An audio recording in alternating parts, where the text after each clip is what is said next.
What's up? What's up? What's up, everybody?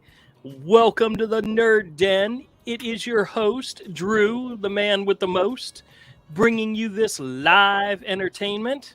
Hope everybody out there is having a wonderful Friday night. You know I am excited to be here. Woo! What a week. What a week. The host with the most what? Diabetes? Yeah, there you go. And we were talking about, we were right in the green room, we were talking about barbecue. And man, I tell you what, I am hungry. Absolutely. Yeah, barbecue. That's what we were talking about. Yeah. I don't know exactly what happened there, but hey. I bet there's going to be some Haitian barbecue joints in Florida soon. There probably is a couple. You know, some good down home eating. Yeah. It's old family recipes. Yeah. Yep. Of older family. Yeah, they're going to be barbecuing up some long pig. That's right. That's right. Hey, everybody. If anybody's out there, I don't think there is anybody out there, but that's okay. If you guys watch this later, please don't harp on Todd and Dusty. It was not their fault. Life happens, and the three of us step in and take over. You know what I mean? Do you have control? Oh, no, I don't have control. I can't. You don't have controls? No.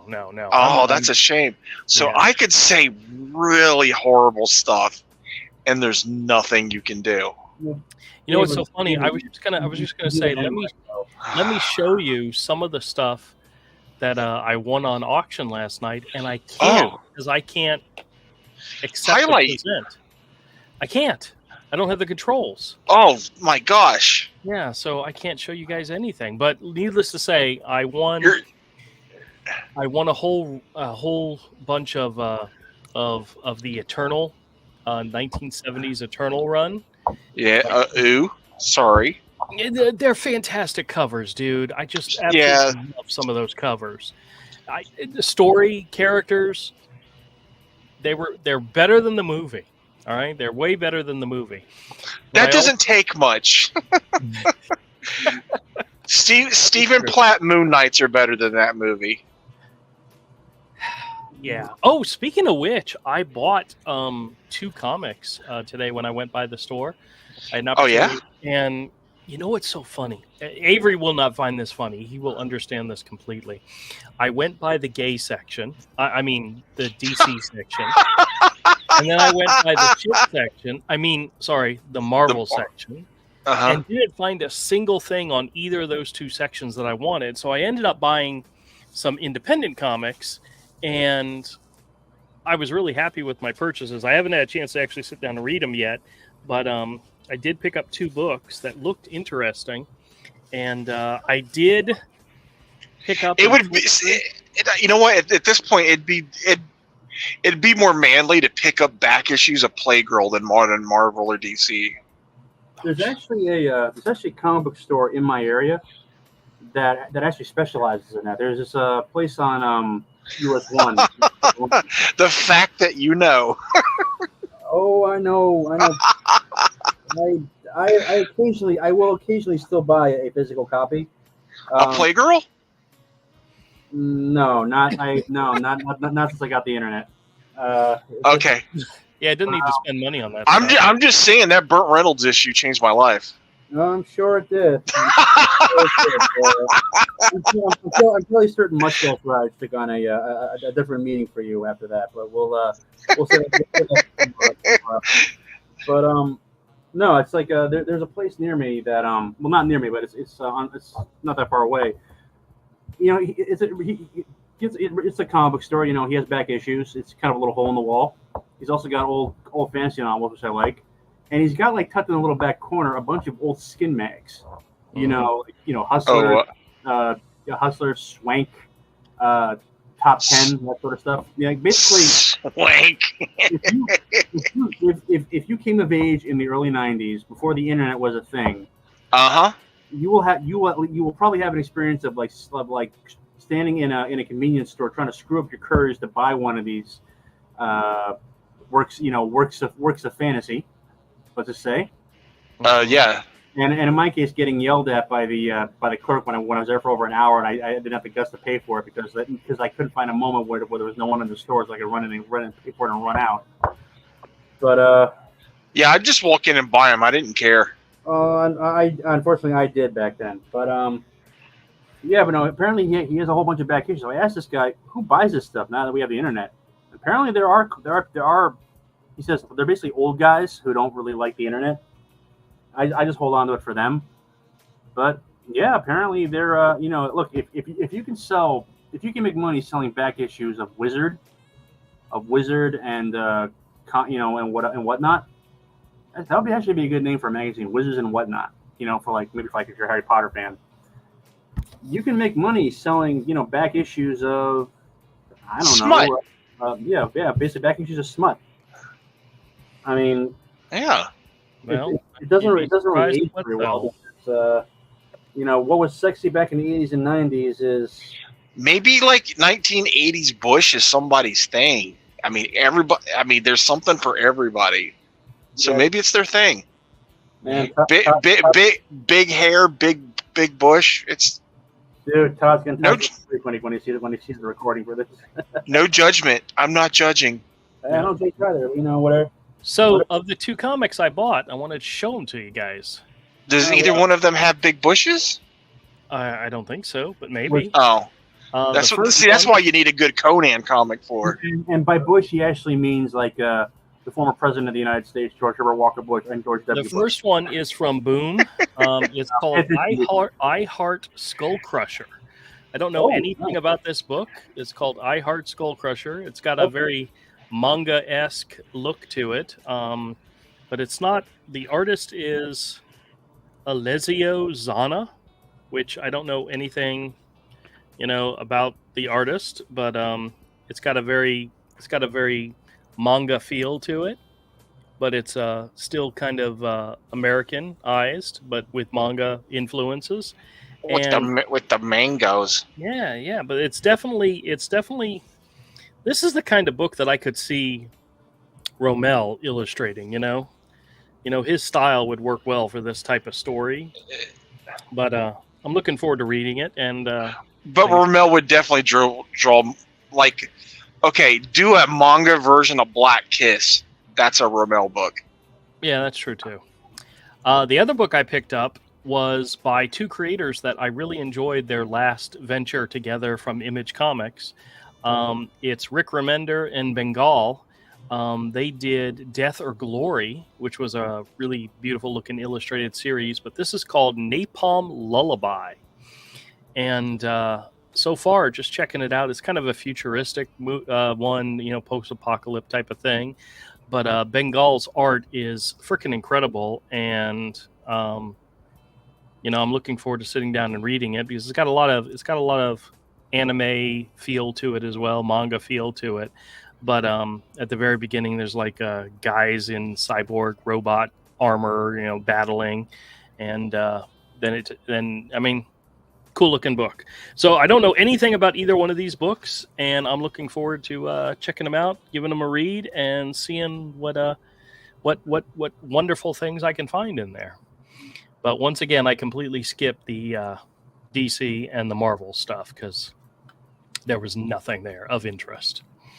So, but that's all right. I am currently bidding on some original 1974 Man-Thing issues. And dude, Avery, some of these covers are freaking fantastic. Yeah, but, I believe it. There's one I want to show you, but I can't show you because I don't have the ability to show you. Yeah, because Todd doesn't. It's all right. That's all right. Because Todd let us down. No, it's all right. He put me in control, but then gave me no control whatsoever. So. Yeah. Well, that's all right. That happens. It's that forward thinking. There's a BDSM joke in there somewhere, but I'm not going to say it. Okay, good. Oh, actually, I've got literally 4 boxes of DVDs sitting right next to me that I've got to put into my inventory. I meant. Oh. Are any of them a copy of Near Dark? I don't think so. Because I've been Near wanting to. Dark? That's something I'll have to look for. That's a movie I've been wanting to watch. I've seen it before, but it's been years since I've seen it, and no one has it on streaming except Criterion Channel on Apple TV. And finding there's no like, I don't think there's an American Blu-ray release. There's old DVD releases, and some people want a lot for that old of a movie. Right. It's got Bill. It's a vampire movie. It's got Bill Pullman and some other people. I think Lance Hendrickson's in it. Let's see what we got here. Just one of the small boxes. We got Jodie Foster in Panic Room. Yeah. Which also had a young Kristen Stewart in it. Oh yeah, she was the diabetic daughter. Yeah. Louise L. Amour's The Quick and the Dead. Louis L'Amour. Okay, I don't think I've ever seen this version of this. We got Night Skies. I don't think I've ever heard of that one. I've heard of it. The Dirty Dozen, the original Dirty Dozen. All right. The Return of the Pink Panther. Oh, that's a good one for Todd. Tommy Lee Jones in 3 Burials of Melchizedek Estrada. That's actually a pretty good movie. Never heard of that one. Never heard of it. Christie, Return to Cutter Gap. It's a Western. I don't know. Sarah Michelle Gellar in The Grudge. Yeah. I actually have that from Tom Sizemore in The Relic. That's actually a good one. Oh yeah. The book was actually really good too. I enjoyed that book. We've got Stuart Townsend and Aaliyah in Queen of the Damned. That was actually a much better movie than people give it credit for. I mean, didn't she die during the making of this movie, or like right after it? Yeah, which is a shame because she put in one hell of a performance in that movie. I mean, if she lived, she would have, she would have been a major talent. She could have been the next Beyonce, right? Who's in the back room? We can't let him in because Todd's not here. Todd has control. Yep. Oh well. Too bad. We can't let you in. We have the Tremors. It's probably Doc. We have Tremors Action Pack. The first 4 Tremors movies. Ooh, here's another one. Ooh, I didn't realize this was Anthony Hopkins. Hey, Anthony Hopkins was in The Elephant Man. Oh yeah. Him and John Hurt, really? Yeah. Huh. I'm not an animal. Yeah. Life, Love, and Romance. Never heard of that one. No. A Horse for Summer. No thanks. Dean Cain. Okay, sure. Holly Berry and Bruce Willis in Perfect Stranger. Didn't they make that into a comedy show? Perfect. No, that's Stranger. perfect. Yeah, that's a totally different thing, man. Totally different thing. Okay, yeah. No, that's Balki Baltarkamus. That was A Story of Bravery, A Triumph of Humanity. The Elephant Man, nominated for 8 Academy Awards. I wonder if it won anything. Usually if it wins, it says. It's Ramil, and he said to eat a dick. We can't eat a dick. We can't let you in because Todd has the controls and he's not here. We literally can't let you in. He'll be back here in a minute. There we go. Hey, Todd. Or if not. Hey, Ramel. Hey, I'm coming back in just a second. Let me get Dr. Okay. Okay. Yeah, you missed a truly scintillating pre-show conversation in the green room. Many horrible things were said. What about me? No. Are you from Haiti? No. Well then no. Doc, I let you. I sent you the link. You should be good to go, buddy. Hey, I didn't know Bruce Willis and Holly Berry did another movie. The only movie I know that they did together was Last Boy Scout, and that was an excellent film from beginning to end. Yeah, it was Bruce 2007. It was Bruce Willis, one of the Wayans brothers, and Halle Berry. Yeah, it was Damon Wayans. And that was one of the few roles he was not irritating in. What did you think? Did you see him in the Lethal Weapon TV series that came out a few years ago? He was actually okay in that, but apparently he he's the reason why the show ended up getting canceled, because apparently he wasn't physically capable of doing it anymore. He actually said, "I'm a 50-year-old guy with a bad back. I can't do this." Wait a minute, didn't the main guy die of cancer or something? What? Or am I yeah, Lethal Weapon, or am I thinking of something different? You're thinking of something different. Okay. No, You might be thinking of Spartacus. Yeah, it was that guy. I see how you get those confused. Death to Smoochie. That's an awesome movie. I've never seen that. It's amazing. It's amazing. It's it gets funnier every time I watch it. Hail, Smoochie. Oh, let's take your word for Is that the one with Ed Norton? Yes. Yeah. I haven't seen that for a long time. Dude, I love that movie. It's one of my favorite movies. It's so funny. By the way, I heard you guys talking about Big Old Bush. That's why I wanted to come out and hang out. Have you guys ever seen the Justice League animated movie Gods and Monsters? Yes, okay. I think so. It was an Elseworld story that they never did anything else with it. I was watching a thing on YouTube where they were talking about the 3 special 5-minute videos that led up to this story. It had one of the stories was it was a different story about the 3 main characters, Batman, Superman, and Wonder Woman. But the 3 main characters are not who you think they are. Batman is actually Kirk Langstrom, the Man-Bat, and he's a vampire. And in his short story, it was him going against Harley Quinn, and she was a demented serial killer Harley Quinn, where she literally chopped up people, and she had arranged dead people in like a family setting and like sat amongst them. And there was a kid that was in a giant Jack in the Box, but it was only his torso and up that was actually in the box. She had literally cut him in half, and sick and twisted version of Harley Quinn. The Superman story, which this isn't Superman, this is Zod's son, or Zod. It's not Kal-El. And he was going up against Brainiac, and Brainiac was a kid. And Brainiac was not a Kryptonian creature. It was a government-made supposed to be a foil for Superman, and it went crazy and started killing people.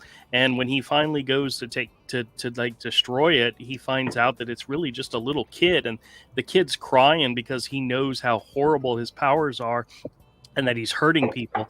And he kind of begs Superman to end his life, and Superman literally kills him, like fries his brain with his vision. And then in the last story, it's Wonder Woman and Steve Trevor. She's rescuing Steve Trevor from like a Hydra type of organization that have created this giant robot, which is their version of Giganta. And at the end, after she saves him, she like rips off his clothes and starts having sex with him right there in the middle of the thing. So these are it was a very different take on Batman, Superman, and Wonder Woman. And these 3 5-minute shorts leading into this movie. I never saw those shorts, but they were brutal. They were a totally different, twisted version of what you would expect from a kid animated feature. And it's probably one of the reasons why this series never went any further than the one movie. Gotta hand it to DC Animated. They are not afraid to take some risks or seriously ratchet up the adult factor. I mean, comparatively. DC Animation has done some really great stuff. Yeah, they have. I really enjoy watching. I'd say 70% of the stuff that they put out. Some of them are real stinkers, but I usually watch them anyway late night. They make pretty good content, far better than what the live action studios are doing. Like what really stood out to me was when they did the Doom, which was the one where I think Vandal Savage had broke into Batman's Batcave and they got plans on how to dispose of each member of the Justice League. Because it's like all of them, it was setting up the Legion of Doom or whatever. And like he almost succeeds. And then it's like, well, they figure out what's kind of going on and they thwart Vandal Savage. Come to find out those were Batman's plans. Like, look, this whole time you had plans to kill us. You're like, nah, just neutralize it. But they just like took it to a different level, Right. and they kicked Batman out of the Justice League for that. But it was a really good movie. Yeah, I like a lot of the stuff they put out. That's exactly what Batman would do. You know, Batman would have a contingency to take out all the heroes if they ever went bad. Oh yeah. So that happened. Hey, The reason why that happened, they had an arc. I can't remember the name of the arc, but basically it's like one of the Justice League members had eventually turned on the entire league and wiped them all out. And at that time they didn't know who it was, and so I think they found out. But like Batman's like, look, he secretly like came up with contingency plans to neutralize each one of the members, and that's how he started that, because he did not want that future to happen. He's like, look, if need be, I need to take one of them out. Ooh, a classic black and white one. The Day the Earth Stood Still. Still Yeah, an all-time it's a good classic. one. Oh, another classic. Single White Female. Are these things that are going in your shop? Yeah, this is 4 boxes of DVDs I got traded in last weekend. I still haven't put them in my inventory yet. Avery asked if I would look through them and see if there was a movie that he was looking for. So I'm just checking really quick to see. Ooh, The Man with Two Brains. That's a Oh classic. God, that is one of the Classic. best movies ever of all time. Doctor. Jennifer Lopez and Ralph Fiennes in Made in Manhattan. Romel, is that one you were looking for? Man, look here. You see the look on my face right now?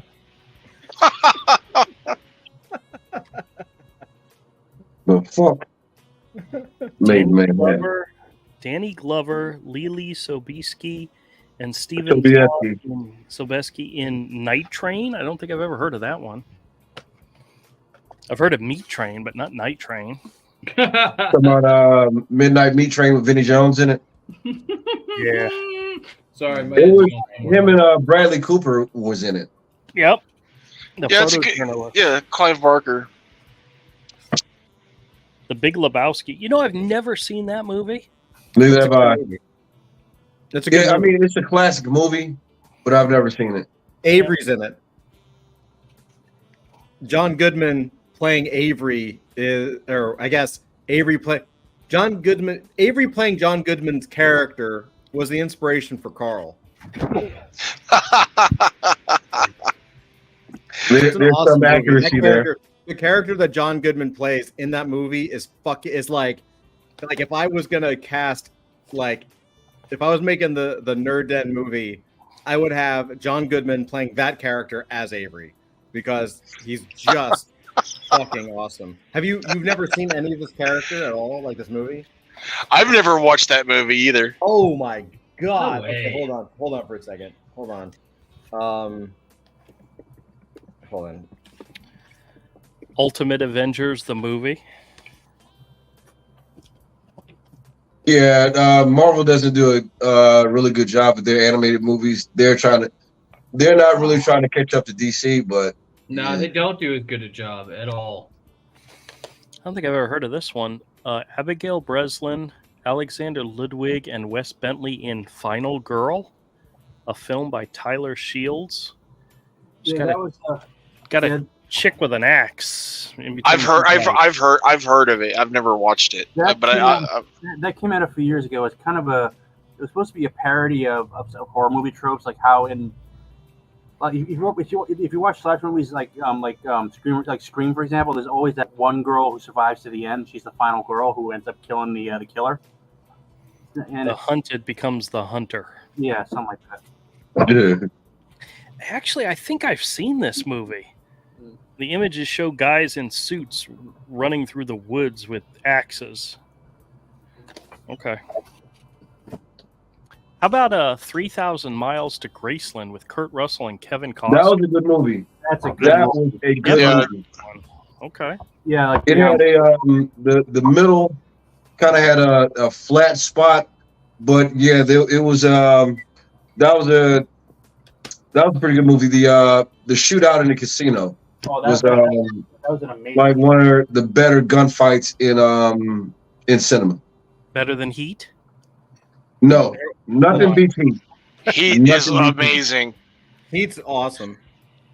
Dude, there's a company that started making and selling those chess rigs De Niro Al Pacino wears at the end.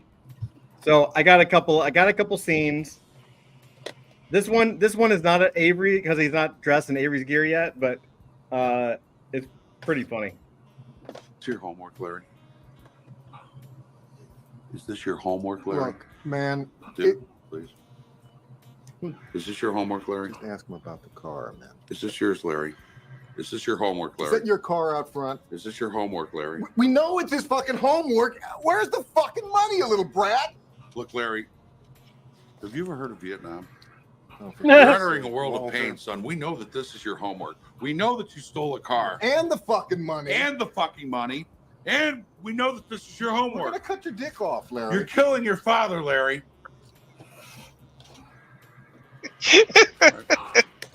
Ooh, an absolute horrible flick. 8mm Time with for Plan Nicolas B. Cage. Love that What did movie. you say? You might want to watch out that front window, Larry. Whoa. Time out. What did you say? Son, this is what happens when you fuck a stranger in the ass. Little prick stonewalling me. Walter, what are you doing, man? What are you doing? Here you go, Larry. You see what happens? You see what happens, Larry? You see what happens? This is what happens. He's awesome. Hold on. Speaking of great movies, Last Boy Scout. No. Back up. What did you say about 8mm? Because I don't think I heard you correctly. It's a What'd you say? horrible film. It's a What? good movie. It's a horrible film. Hold on, everybody. Explain yourself, please. One of the main points of the movie, one of the main things is like snuff films.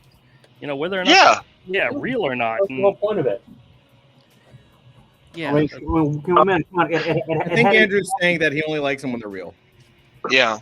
It had a pre-Sopranos James Gandolfini. What more do you want? Apparently, Andrew never watched the content of the movie.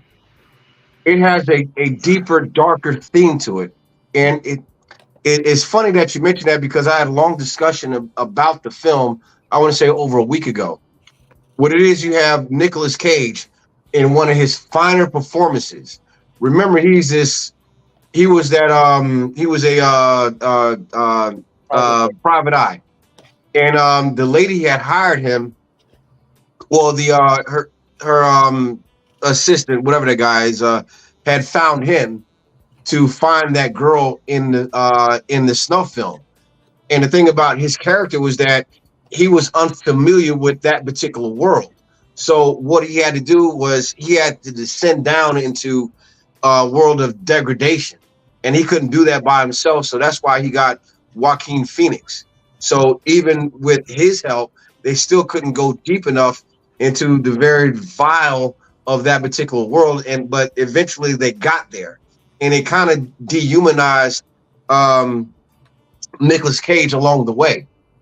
And it's like he was okay, but towards the end of the film, he wasn't okay because he was changed. He wasn't the same man. And then when you look at the final guy that he killed at the end, him and the billionaire, they were on two polar opposites. One was with money, the other one not so much. But both of them were on the same page when it came to doing murder for pleasure, because the guy paid him because he could, and the other guy did it, who was Machine, because he enjoyed it. So there's kind of an uneasy parallel between two extremes of people. That was an excellent film, bro. It was, Here's a good one for you. Just don't watch a Serbian film. Trust me. Very Serbian emotional, film. very good movie. Mystic River. Never watched it. Fantastic movie. Here's another one right for you. It's Bud Abbott and Lou Costello and Dick Powell in the Navy. I'm sure there's some homoerotic condemnation. Oh yeah. Yeah. Clint Eastwood in Tightrope. Magnum Force and The Enforcer. All Clint Eastwood classics. Those are two Dirty Harry movies. They're good. The Lawnmower Man, the original Lawnmower Man with Pierce Brosnan. Cheesy. Yeah, I know. Well, that was when they first, not first, because CGI came with Tron, and they attempted to kind of up the stakes, but it was not perfected then. It was still too soon. The funny thing about that whole movie is that it was based on a Stephen King short story in which this guy who was just insane was a lawnmower man, and he had dreamed about running his lawnmower over people and killing them. Who hadn't? Yeah, And that's it. That's the only connection to the movie. And yeah, they made it about virtual reality, Yeah. which Ooh, I didn't really understand, to be Tim honest. Allen, John Travolta, Martin Lawrence, and William H. Macy and Wild Hogs. Oh god. Yeah, Definitely a Rommel movie. no, because Sigourney I understand that life, and that's far-fetched. Sigourney Weaver and Sam Neill in Snow White. Do you know Sigourney Weaver made a Oh yeah, that was That's worth a watch. yeah. Yeah, that was Yeah. actually, that was a European movie, I think, and it basically told the story of Snow White as per the original fairy tale, which is a lot darker than what Disney put out. A lot darker. Yeah, give it a watch. It's worth a watch. Is it one I could put on in the store? I don't know. You might get complaints from parents. Yeah, yeah. Another Clint Eastwood one, A Fistful of Dollars. That's a good one. Yeah. All right, well, there's some goodies in here. I told the person who was trading them in that I wasn't buying movies because I have way too many of them, but I was willing to trade for movies. So I gave him some credit, and he picked up some stuff and was happy. Okay, I was happy. Ooh, Reese Witherspoon in Sweet Home Alabama. God. Good flick. You see what he gets excited about? Look at his taste in movies like Sweet Home Alabama, Reese Witherspoon. That was genuine. Road to Perdition. Road to Perdition's a good one. Did you ever read the original graphic novel that was based on? I've never read the graphic novel, but I am familiar with it. I'm asking because I've never seen it, but I did see the movie. And Yeah, well, the interesting part about the graphic novels, there has actually a sequel. Yeah. They actually did more stories of when they were on the road together. And I think the movie starred like who played the latest Bond? He later played that weird Southern detective in Lights Out or whatever it was called. Yeah. What's his name? The Bond guy. Yeah, the Bond guy. Yeah, I know. Daniel Craig? Daniel Craig. He was in that. He was the wastrel son of Paul. I think that wasn't it like Paul Newman's last role before he passed. I don't know that for sure, but it was Paul Newman was in it. Last roles. Yeah. All right, Avery, I did not find that movie you were asking about. Sorry. That's all right. It's hard to find. Well, it's one of those ones. If it pops up, I'll keep an eye out. What was the name of it again? Near Dark. Near Dark. Okay. Speaking of which, if you happen across an older movie, it's called Bermuda Depths. Debbie Does Dallas? Is that what you're looking No. Okay. Andrew, Yes. don't make me smack you. Okay. I have Debbie Does Dallas. Anyway, it's called Bermuda Depths.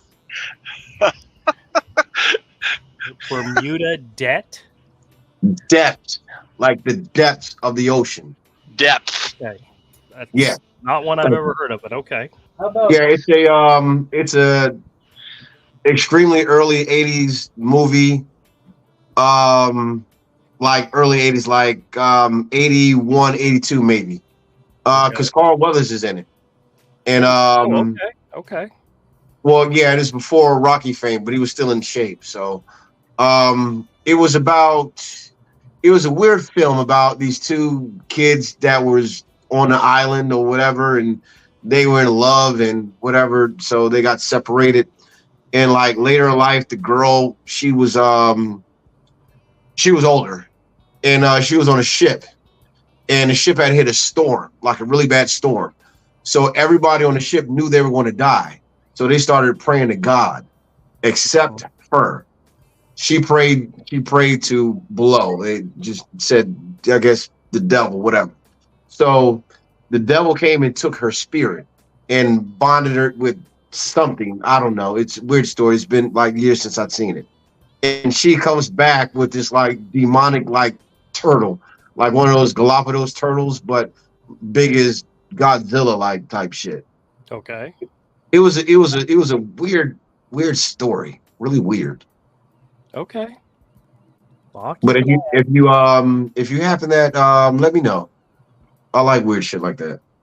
Yeah, I don't think I've ever seen it, but you never know what comes in the store. So Yeah. weird one. Any you guys ever see like Leprechaun, like the Leprechaun movies with Warwick Davis? Like, Oh yeah. one. Sure. Wasn't there like one like Leprechaun 4, Leprechaun in the Hood, where Oh God. where Ice-T was playing the Leprechaun? I mean, I remember seeing like a scene from that. And I'm thinking, did he actually do that? No, Ice-T was in one of them, wasn't he? That was 4. It was Yeah, 4. but he wasn't the Leprechaun. No, he was not the Leprechaun. He was. God, that was such a bad movie. They're bad, but I watch them anyway. I like they're horrible, but I like them. It played into every stereotype imaginable. Yeah, it's one of those movies where they're like, we're not racist. We'll put this in the hood, but holy shit, you're racist.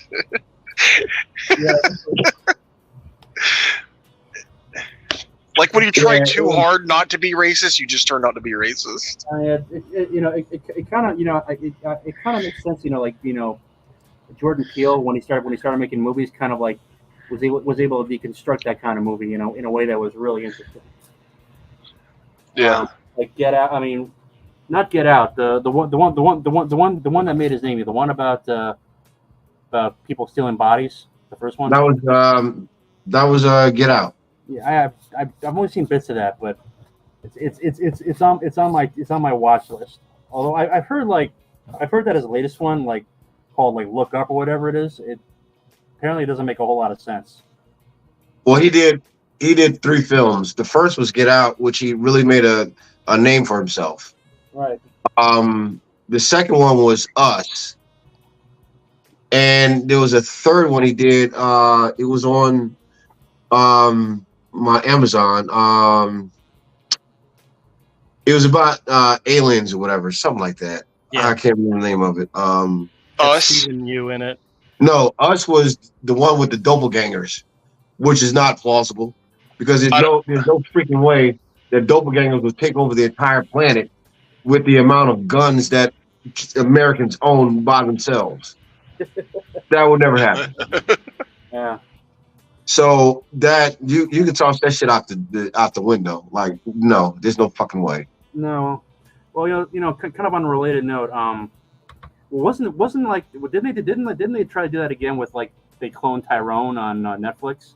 And that was actually good. I want to see that. That looks entertaining. That was actually a excellent film if you understand the symbolism that went on in the film. I'll be brief, but I won't break any spoilers. They cloned Tyrone. What it was I guess a certain group, and they had a goal that I won't mention. I won't give it away. So they had these model cities that they would set up, and what they would do was that they had the ability to clone individuals of influence. So the people that are cloned are manipulating the masses, like cloned a pimp, like Kanye. Cloned a drug dealer. It was kind of maintain a system of checks and balances. Yeah. That, they could observe what was going on, but they would use the drug dealer and the violence to keep it from just spreading out. And how they discovered it is interesting. And the one girl that kind of figures it out, they didn't clone because she was of no influence whatsoever. And they drugged the food. It's like everything was a form of control. But that's all I'm gonna tell you about that particular movie. But watch it; it's pretty good. It's pretty good. I'll check it out. Yeah, which is funny is Jamie Foxx got cloned after making it. Yeah, he had a pretty interesting character in it. Yeah.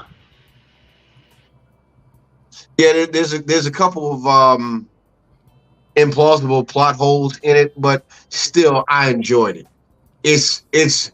It's more so how they figured the entire thing out. Not a lot was coincidence. If a movie actually takes the time to unravel the plot, oh, I love that shit.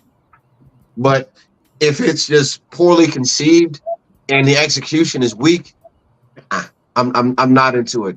I have to actually believe the process. Yeah, see, because there was another movie that came out on Netflix that kind of had that problem, which was like Cowboys and Aliens.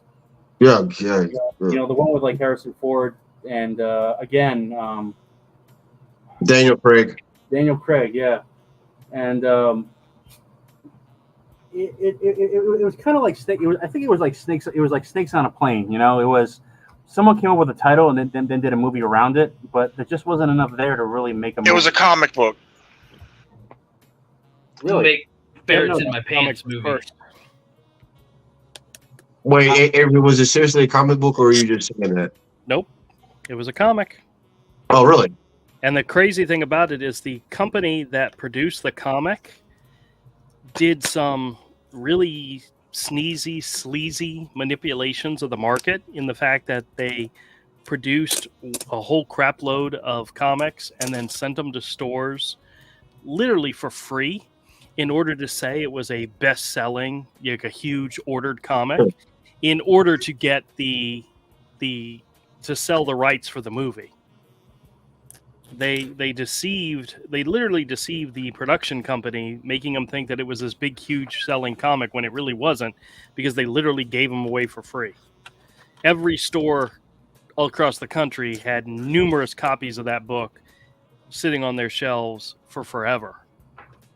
So, yeah, Well, it was. Well, wasn't there a scandal where like there were a lot of production, like a lot of comic book shops were set up, like I think in the last decade, where they put out comics, but the idea wasn't to make comics, but it was to create stuff that they could sell to Netflix, basically. Like so you set up a comic book production company, you put out a bunch of books, and you would either try and actually make a hit, or you would shoot the stats to make it look like a hit, and then you sell it off to Netflix or Amazon for the rights.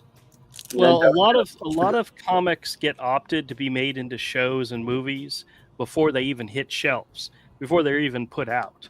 So that's kind of a weird analogy to say the success of a comic leads to a movie, where that's not really the case. Just simply creating a comic tends to be a tool for studios to purchase it and make it into a movie or a TV series or whatever. It wasn't just movies though, because they did it with books for the longest time. The idea was that they would basically buy rights to everything, just not because they wanted to make it, but so their competitors couldn't get their hands on it. Yep. Yeah, they'll. Okay, everybody, all these studios, they want to make a movie, right? A comic book movie. But here's the deal: Disney owns Marvel. Warner Brothers and DC are together, so all that stuff's off the table. So what's in the top 100 or 200 that's still left? It's little independents. Or Mark Millar. It's still independent. Yeah. I mean, the thing is, I watched, Kick-Ass and Wanted. I mean, I never read Kick-Ass the comic book, but I read Wanted the comic book, and yeah, the movie's not the same. It's totally different. Yeah. I mean, the comic book basically, the protagonist is basically like Eminem. And Yeah. It gets pretty dark, and I honestly, I liked it when I read it because I was young and I was stupid, but it's kind of like with The Boys. You know, I liked The Boys when I first read it, but after I got a little bit older, I realized that, you know, what's his face, the guy who writes The Boys. I'm really bad with names nowadays. The writer for The Boys. I'm looking it up now. Warren Ellis. No. He's like Scott. He's like Irish or something. Oh, Garth Ennis. Garth Ennis. I yeah. usually get Yeah, that. I used to be like a big Garth Ennis fan, and then I realized that this guy he's just a one joke pony. I mean, he's all up. You know, it's all about being like shocking and juvenile, which is great. It's like it's like the kid who discovers that shouting "fuck" in a crowded place is funny, and you get a laugh like the first 1 or 2 times, but after like the 100th time, it's like, yeah, we get it, dude. What else you got? And that's kind of how I felt with like Unwanted, and I actually thought the movie improved on the comic because it took the basic concept of the comic and just threw everything else out and just made an actual decent movie out of it. For example, in the comic, the female protagonist looks like Halle Berry as Catwoman. In the movie, it's Angelina Jolie just playing Angelina Jolie. Yeah, but the creators did that on purpose as a way of trying to sell it to a studio. This is how Eminem would look as this character. This is how Halle Berry would look at this as this character. Yeah. And it didn't go the way they planned, but it was made into a movie nonetheless. So, I mean, they still got paid, so it all worked out in the end, I suppose. Yep, yeah, and supposedly there's a sequel coming, movie-wise. So, Really? I've been talking about it for years. Yeah. It's like in development hell or something. Yeah, probably. Well, all the actors, including what's his name, went on to become bigger stars. So, yeah, James McAvoy. Yeah, Yep. yeah, he became Professor X and a bunch of other. And I think after that, he did the last King of Scotland, which is about which is based on like Idi Amin. And, Oh yeah, I saw that. Yeah, it was. This is like Angelina Jolie before she did Tomb Raider, and it also had the guy who plays Star-Lord. What was this? Chris something or the other. Yep, Chris Pratt. Yeah, he was in that. He was the guy. Excuse me. having an affair with his girlfriend. Yeah, it was like a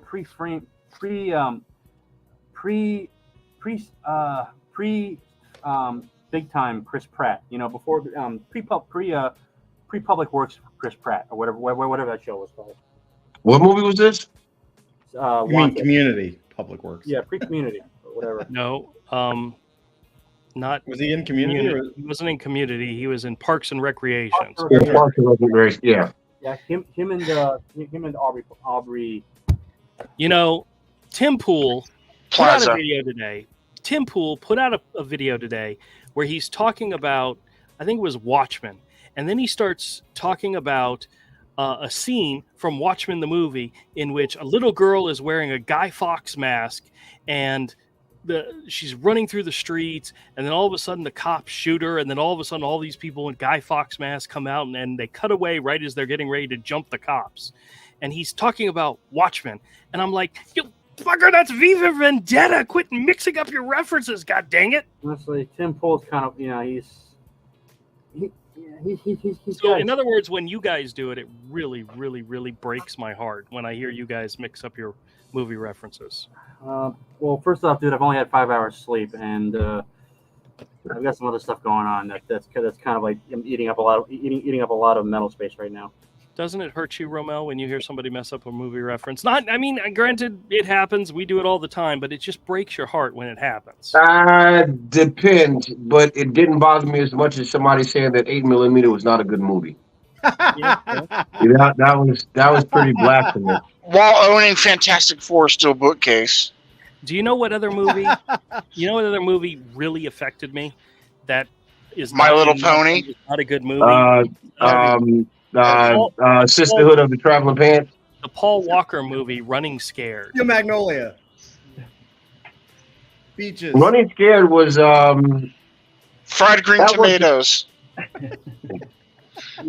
Paul Walker's Running Scared. That wasn't a bad movie. It had a great concept, and the pacing was excellent, but not the greatest of stories, but it was entertaining.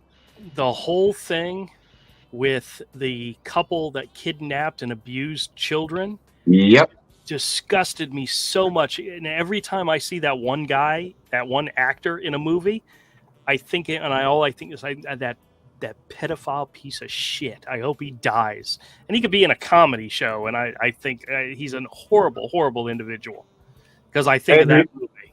And you know what's so great about that particular scene?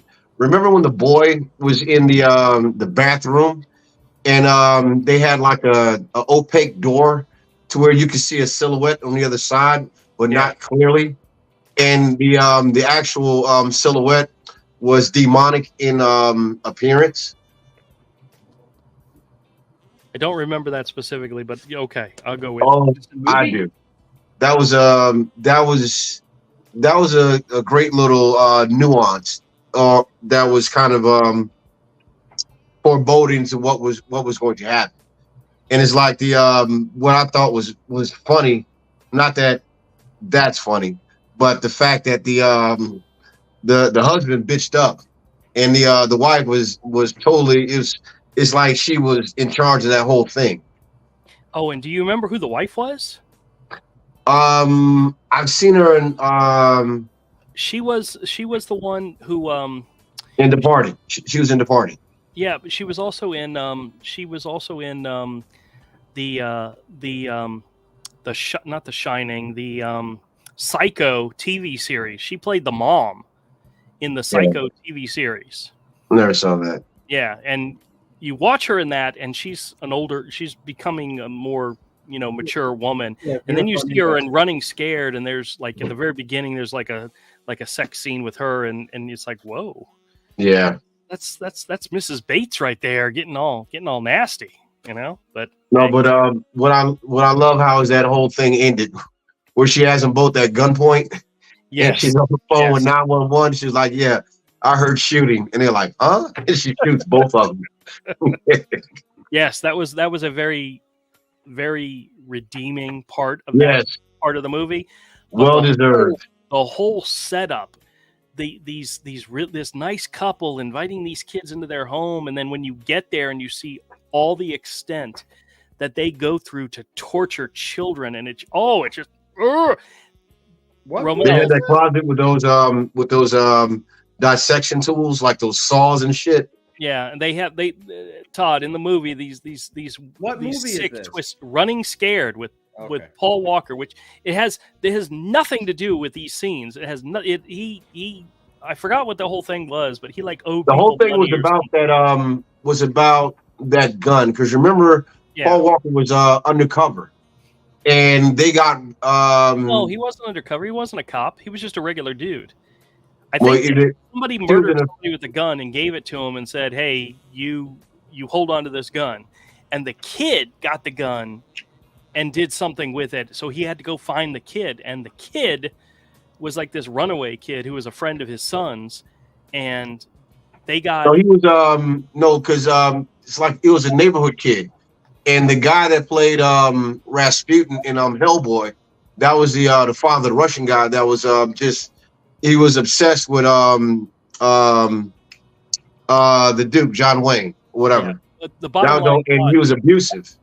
And it's like they were chasing that gun, but remember the gun kept changing hands. Right. It's like he'd go to the last place the gun was to kind of find out somebody else had it. Then you go to that person, then somebody else had it. And he's just like chasing that entire gun the whole night. Yeah, at some point the kid had the gun. And the kid ran away, and this couple, this really nice couple with a van, says, "Here, come with us. We'll take care of you. Look, we've got these two other kids with us. They're our kids. We're good people." And then you get back to their house, and they've got like a playroom with all these toys and stuff, and there's like video cameras all over the place, and it's like, it just goes downhill from there, and it's extremely creepy, and it's horrible. The thought of there's actually really people out there like that, and having children, Todd, it traumatized me watching this movie. I won't watch that. Yeah, okay. It's they don't show you anything explicit, but what I Yeah, but appreciate. sometimes the psychology of it is worse. Yes. Well, yes, yeah, it is. it's the but it's the build up. It's like it's when they first introduce you to the couple, it's like you think like, they're kind of weird, and you're like kind of guessing at this point, like, what are they up to? And then it's like you keep thinking like, no, maybe that's not it, but then it becomes obvious. It's the build up from just the subtle to the obvious. Yeah. So that entire that process there was awesome. Yeah, and what you don't see is the scariest part of the whole thing, And Because- as a parent, it's horrific. Another movie that traumatized me was it Jodie Foster? I forgot which one it is. It's An Eye for an Eye. The one with Kiefer Sutherland. Kiefer Sutherland. Oh my God. What a horrible, horrible piece of shit he was in that movie. Yeah. The plot of this is that she's on the phone with her daughter who's home alone, and the daughter says, "Oh, somebody's at the front door," and she goes to answer the door, and a guy breaks in, rapes her, and murders her while she's on the phone with her mother. And the cops come and they arrest her. We could talk about better things. Are your kids asleep? Are they in the room? No, but still.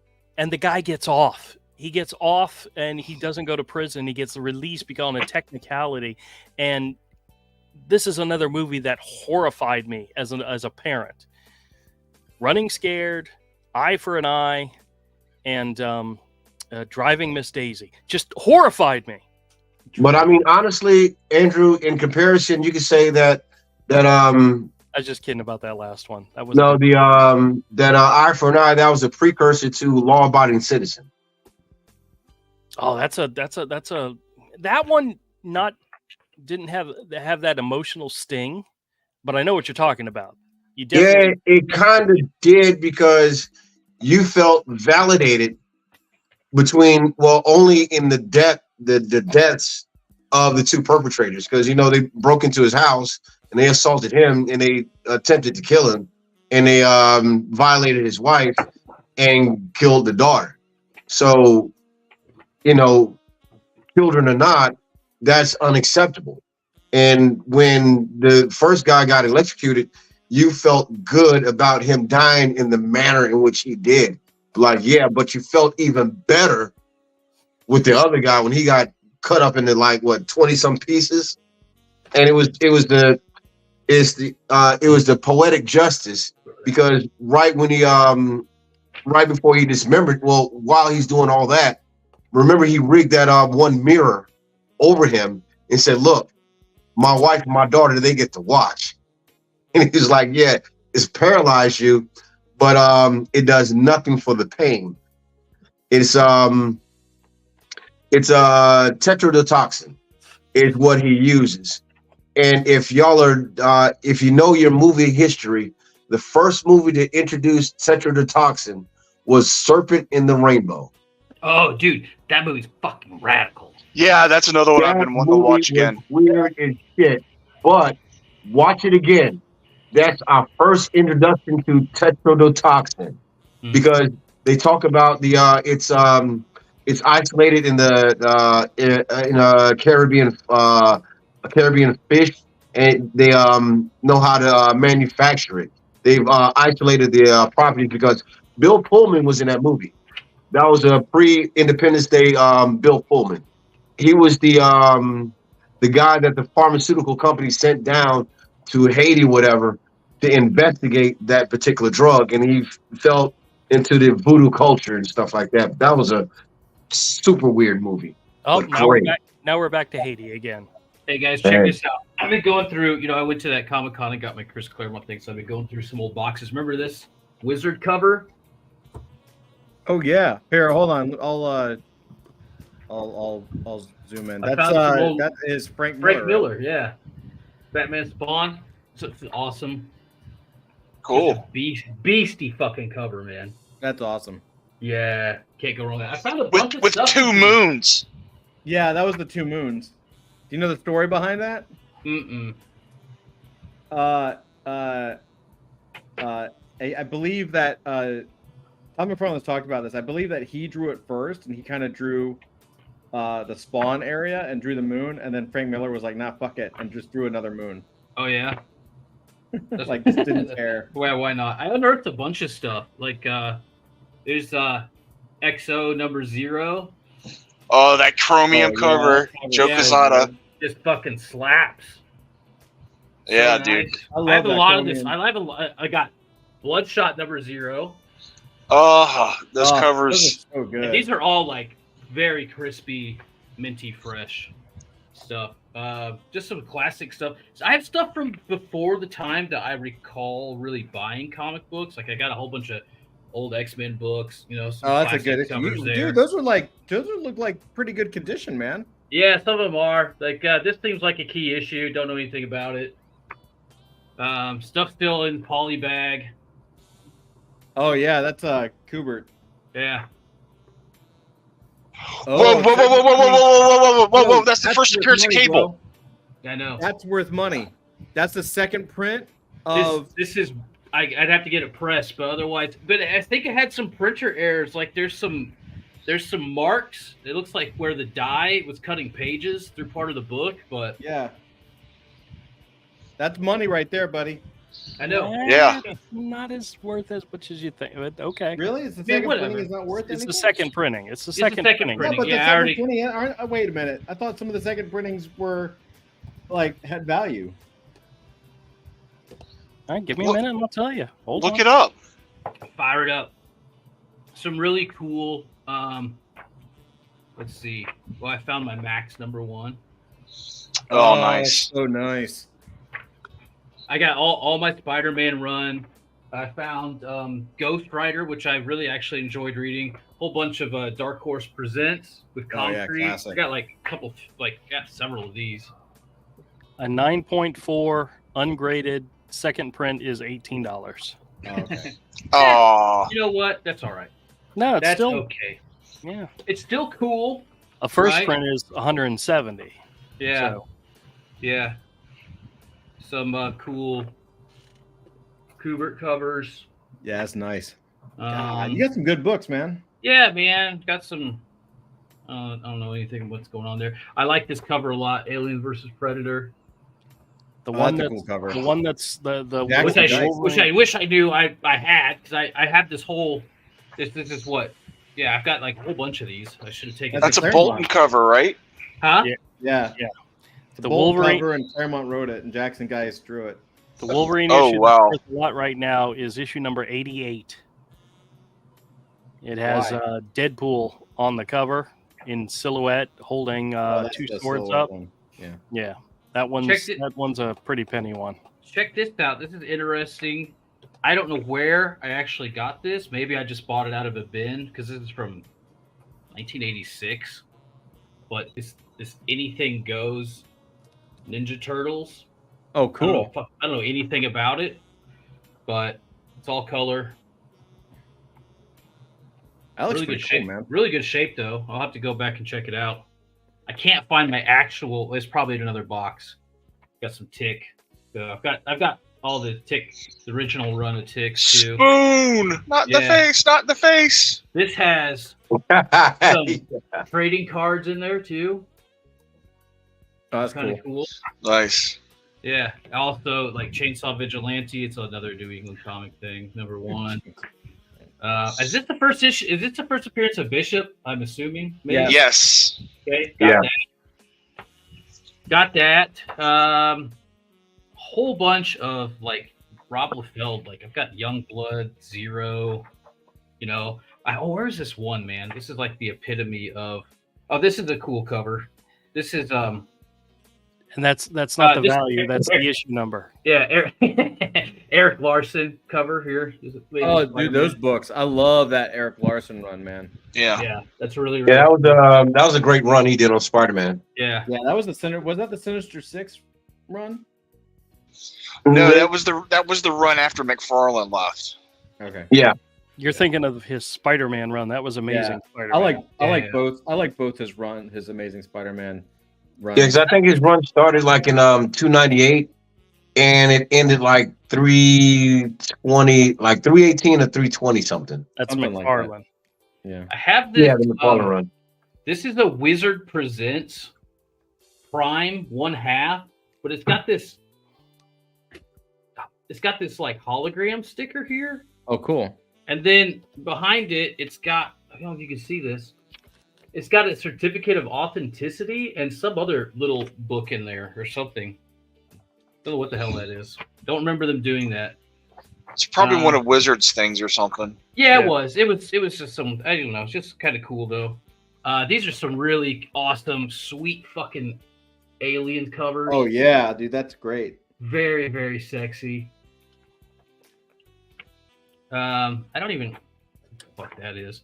And then I don't know what the fuck this is either. Oh, this is I probably bought this because The Crow, because this has James O'Barr. I don't know what the hell this is. Slash #1. Beats the hell out of me. Interesting stuff. Yeah, the Ghost Rider. Oh, this is a good cover. I was really into this series. I was really into the. That's Jim Lee. Jim Lee. Yeah, cover. that's Jim Lee. Yeah. Yeah. I got really into that. It was pretty cool. Yeah, that was a good. It's also a pretty awesome cover here. Yeah. Was that a Saltieras or was that was Tex Interiors? I can't remember. Yeah, Texera. Texera. Yeah. Texera. Yeah, Mark Texera. Yeah. Texera. I only have a couple more here. Some Mark Silvestri, Cyber Force. Oh man, yeah, good little collection there, buddy. Got 2 of these. Yeah, I still got more boxes to go through. Of course, pretty classic cover there. You know. Yeah, it's classic. Wait. Where's the other?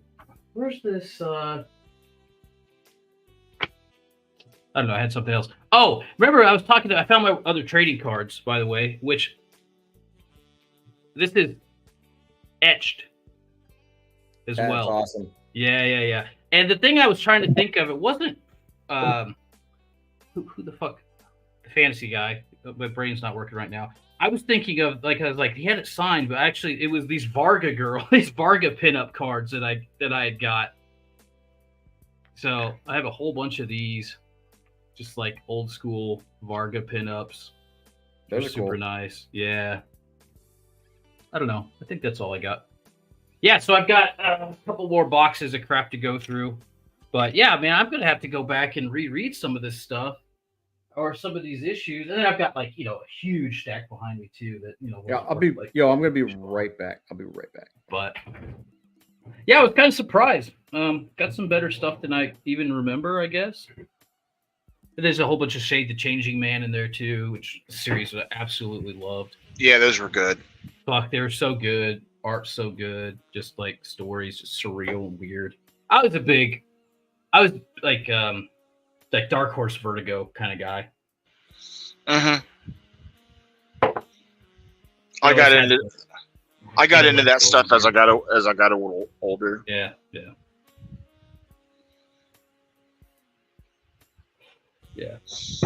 Because they had a lot of stuff. Like they'd have like the Kent Williams type stuff, and Dave McKean, and I'm really into that kind of art. Yeah. Oh, here's like that movie, The Fountain. Yeah. There's basically a director's cut of that, and it's the graphic novel.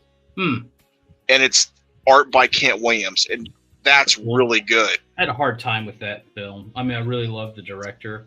Oh, here's another, classic cover, the X-Force cover. But I'm not zoomed in, but I just thought this was funny because I was looking at this. This is Brigade #1.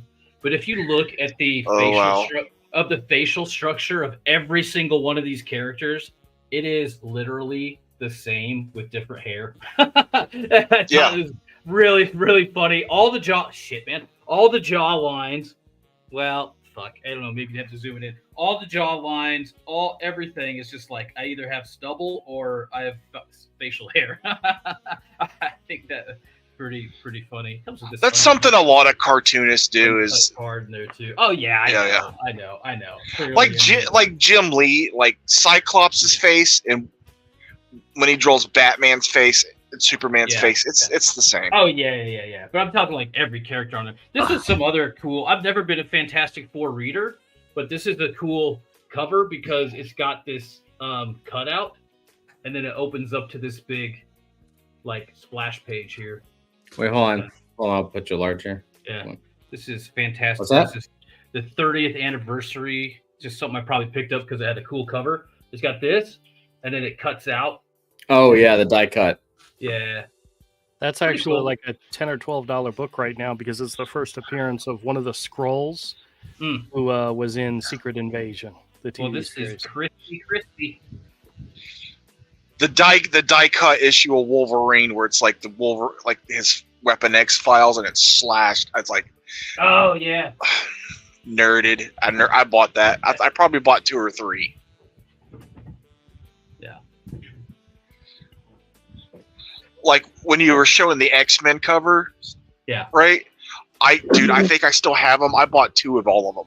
Yeah. I've got dupes of a whole bunch of those issues too. I bought them all, and I think I bought 2 of each too. Yeah. I still have X-Force #1s in the bag. Oh yeah, that's cool. Yeah, I've got Spider-Man 1 in the bag too. Ooh, cool. Yeah. I didn't see. I couldn't get my hands on that back then. It sold out too fast because I didn't buy Spider-Man regularly. Yeah, and then I had so at some point, my long boxes are on the floor here, and this is my old bedroom. This is my mom's house, my office. But the toilet across the hall backed up and flooded and did a whole bunch of water damage. But I had the black cover. There's a black cover, right, of Spider-Man 1? Yeah. It got totally fucking ruined. I was crying over it. I cried like a lot. I was like, no! Fucking pissing me off. Yeah, but I've got like 4 issues Spider-Man 1 for some reason. Yeah, but one's in the polybag still.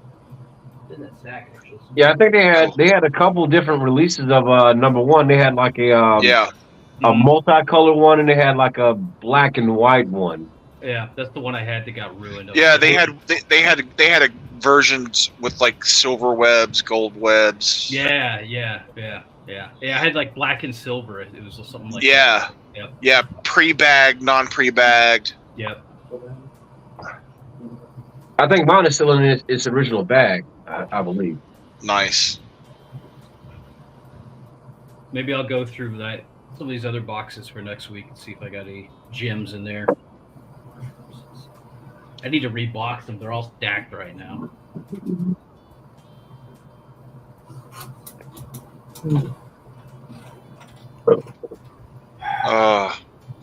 It worked on all their gimmicks worked on me so well back then. Oh yeah, right. For sure. Right. Yeah. Like X-Force #1. X-Force #1, I think I bought like 6 copies, 1 with each trading card and 1 to open. Right. Yeah. Todd, I wanted to show you guys something. This was a price guide that I got. Came in a box of comics. It is Overstreet Comics monthly price guide from September 1993. Oh God. And the thing that I think is so funny about this is the catchphrase at the top of the book is the serious price guide for serious collectors. I'm going to show you this cover.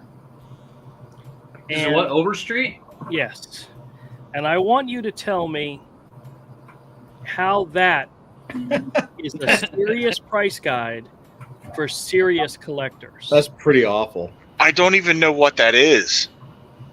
This is probably somebody's kid's creator-owned character. But this is the style back in the 90s that was popular. Oh, yeah. They put this on the cover of their magazine. Who drew that? Is it anybody we would know? It looks like Rob Liefeld. No, it's the name of it. It's a copy of Rob Liefeld. Yeah, but this is Guys, I was embarrassed looking at this. Yeah. They actually put that on the cover of their magazine and said, "A serious price guide for serious collectors." They would have been better off with a blank cover, honestly. The Nick Weich had a top 10 pick in here, top 10 picks for the month, which included The Flash number 80 from DC, Wonder Woman number 78, which had a really nice Brian Bolland cover, Legionnaires number 6, New Warriors number 38, and it wasn't the Mark Bagley New Warriors, it was the Derek Robertson New Warriors, Deadpool number 2 from his first limited series, Madman number 3 from Kitchen Sink, Chain Gang War number 3 Oh wow. from DC, Tantalizing Stories number 3 from Kitchen Sink, The Incredible Hulk 409, and Bone number 8 from Cartoon Comics. Bone number 8. God. This is their top 10. I don't know if any of these still. Oh, well, the Deadpool might. Deadpool one is a Joe Madureira or like Yeah, it's Joe Madureira, Yeah. but it's the first issue that's the one that's worth the most. But the Brian Bolland Wonder Woman cover, nice. But none of these. Well, you also forget, like at the time it wasn't purely, he was probably talking more about the story. Yeah, I'm sure if you went out and you bought multiple copies of all those issues, you probably threw them away at some point. Hey, Todd, I wanted to show you something. You weren't here when I showed it before, but I went by the comic book store and I picked up 2 new books. Okay. One of them you might actually be interested in. The first one, because there was nothing in DC or Marvel that I was interested in, and when you watch the opening part of the show, please excuse me for being as bad as I was when I said my comments about DC. But Boom Studios, this. Never mind. What happened? I was getting ready to show you the comics, and you. I'm waiting for you. Do you want me to hold on? Let me I put was it- centered for a moment, and then you Oh. took me off as soon as I went to go show. Man, there's no respect here. No respect. Shut up, Andrew. I can't. Do I need to kick you? The I Heart Skull Crushers from Okay. Boom Studios looked really good, Okay. but Rick Remender and Bengal are putting out a new series from Ooh. Image called Napalm Lullaby. Oh, cool. I like Bengal's awesome, man. That guy- I know. Oh, I yeah. know, and I've been flipping through Yeah. it. There's some really great art in here, and so cool. I'm really happy. I'm looking forward. I didn't know anything about this book. Hold up the art. Yeah, he just like flips through it by himself. He's like, yeah, it looks great. This comic's amazing. You should see this. I want But to I'm show not- you this comic, Todd. Flip, flip, flip, flip. Because I don't know what a Bengal is. There's there is some pages with some boobies in it, but Hey, but Andrew, when you get a hold of some of those copies, pull them to the side, and I will definitely pick those up with no question. what? Anything Bengal. Oh, okay. Well, I think I have the whole run of his Death or Glory series, which is really good. That's a good series. What was the name? Hold on, I'm gonna look this up so I have it somewhere. What was the name of that series right there? Napalm Lullaby. This is the scene right before she takes off her top and gets naked. Great. And that's it. I'm not going to show you any of the naked stuff. That's just for me. Well, why don't you hold on to it till backstage? You guys want to see some graded books? I teased you last night with some graded books. Yeah, for sure. I've got a bunch of comic art too. So Okay. Well, then let me show you the graded books, and then Romel, were you here for that yesterday when I showed these off? Yes, Daredevil? yes. That was Daredevil and the Death of Elektra. This is 2 from. There was a Black Panther limited series back in the 80s, 88. I collected it as a kid, but it was definitely not a kid comic. It was very mature, and I probably shouldn't have been buying it to begin with. But this is issue number 2. So that's a good review right there.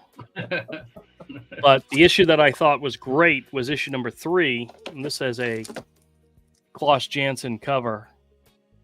Looks That's rather wicked. cool. That's cool. Yeah, That's that's pretty a wicked cover. Actually, I enjoy the earlier costume design of Black Panther compared to the one they got today. That's just me. Got 2 issues of Werewolf by Night. Let me make sure I'm putting them in the right order. This is issue number 39 with Brother Voodoo. And there's always got to be an explicit, female in the background. Oh my gosh, save my life, Right. As you have to. Yes, you have to. They can't do it themselves. And then issue number 40, also with Brother Voodoo. And of course, there's a blonde chick on the cover as well. Yeah. Yep. Cool. And then 2 more books. These are more modern books. First one is I got a hold of another copy of Amazing Spider-Man number 365. Nice. This is the hologram anniversary issue. This is also the first appearance of Spider-Man 2099. And That's this such a one, classic, man. this one I actually got for myself, but I ended up picking up another copy of the same grade. So I look forward to putting it in the store. But this is Devil Dinosaur number 1 from 1978. You got that awesome Jack Kirby cover. Yeah, that's cool. really cool. Is this not an AF cover or what? Yeah, totally. Yes. That is absolutely an AF cover. Yeah. Yeah, that's wicked. Isn't that cool? And it's an 8.5, which isn't too bad. But first appearance of Devil Dinosaur and Moon Boy. And I have another copy coming to me. I ended up picking up. What's so funny is the book at an 8.5 is valued at about like $45. And I picked up a copy. I paid $41 for it. So yeah, but then I got another copy where I paid like $20 for it. So yeah, I always look for the deals. That's a But win. yeah, but these two are like the They look pride. so sexy together. They do. They need And to go up I on have a wall next to each other, man. They look. I have really, I have really a nice. I have a collector. I have a regular who's into Daredevil, and he'll probably trip for those. So Yeah. They're probably just. I mean, are you, so when you in your store, are you now putting all of these graded books up next to each other? yeah, I put the newer ones in the window, and then I have a wall of graded books, and then I have 5 boxes of graded books. So The reason I'm curious about it because I kind of know you do that, but I'm betting now that I'm wondering if now that you're kind of focusing on 70s covers, if it makes the shop look different. You know what I mean? Like 'cause it would change the wall. You know what I mean? I don't think so. Does it kind of give it like it's kind of cool like pastel-y? I don't know. Like I've got a lot of I don't think it makes a big difference because I've got so many of them. So, and I have so many from all different eras. So, yeah, that I don't think that makes a difference at all. Nope, good try, Todd, but no cigar. I don't know. I was trying to make it cool. It's fine. Your store still sucks. It's good. Yeah, all right, whatever. Actually, one of the ones I won recently that I haven't paid for yet because I'm trying to win some more of the guys' auctions is a copy of Aquaman number, I believe it's 13, which is the second appearance of Mira. I already have a copy of I think it's Aquaman 12, which is the first appearance of Mira, but this is her second appearance. And it's so funny. Her first 3 appearances on Aquaman covers, the first one, she's like the damsel in distress. She's going down like this whirlpool and he's trying to save her. The second appearance of her, she's like turned into a sea witch. She's become the bad guy. And then in the third one, Aquaman is falling for another character and she's like the jilted lover. Oh no, Aquaman's falling in, and it's like the way they wrote these female characters back in the days was very stereotypical, Much better back then. Yeah. No. I think that's what you're trying to say. Well, obviously they need our help. Truth. They become witches, and then they fawn over us forever. That's right. Yes. You guys And want to then see he- some artwork? Then eventually he married her, and they had a baby. Mm. You want to see some artwork? No. Okay, cool. Never mind.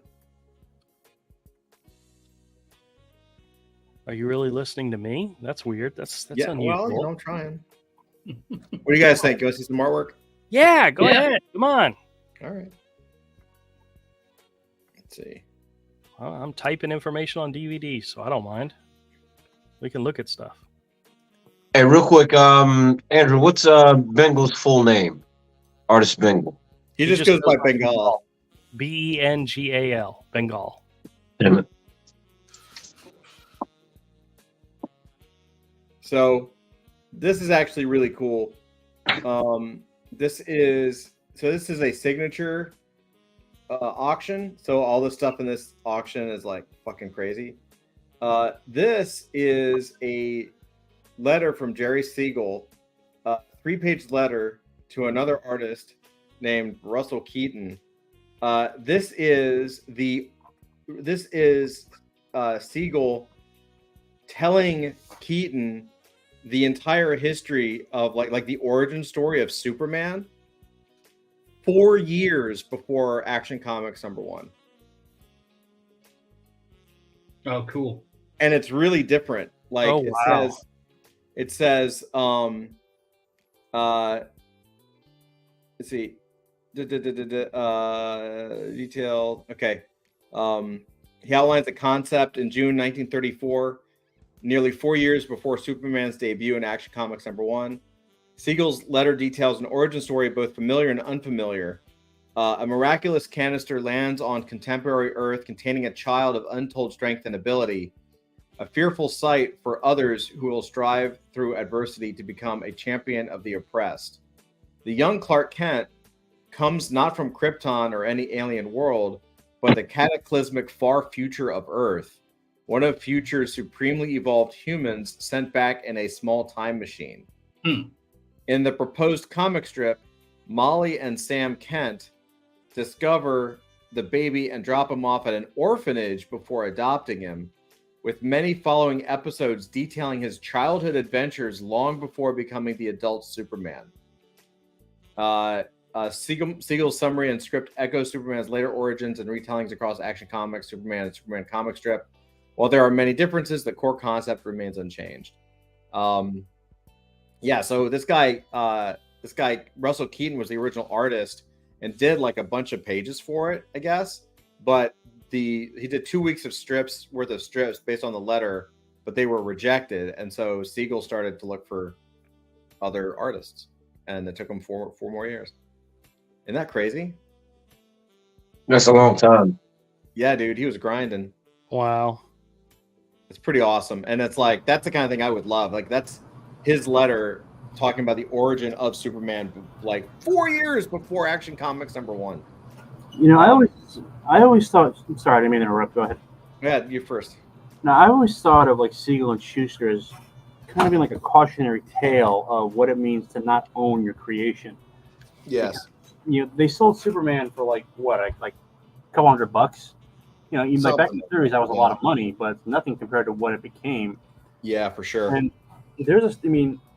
I was reading Mark Howie's, basically corporate history of Marvel Comics, and there's a scene in there. I think it's with it's about either Frank Miller or one of the other guys who came up in that time. They were working in DC or Marvel, and they saw this guy, this kind of broken old man, working in a corner, just doing scut work. And so one day they asked who that was, and it turned out, that's one of the guys who created Superman. And Yeah. he was still kind of like grinding it out in the industry, just living paycheck to paycheck. And you listen to some of the crap he had to put up with at DC, because he was under the guy who was running DC at the time was basically a major asshole, and who like enjoyed kind of like rubbing the fact that he owned their creation in their face.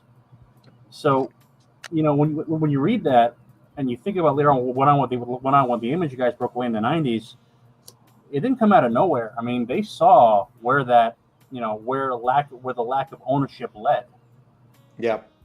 I mean, like even Kirby, who profited mightily from his creations, had to fight to get his original artwork back from Marvel, even though they promised it. It was promised to him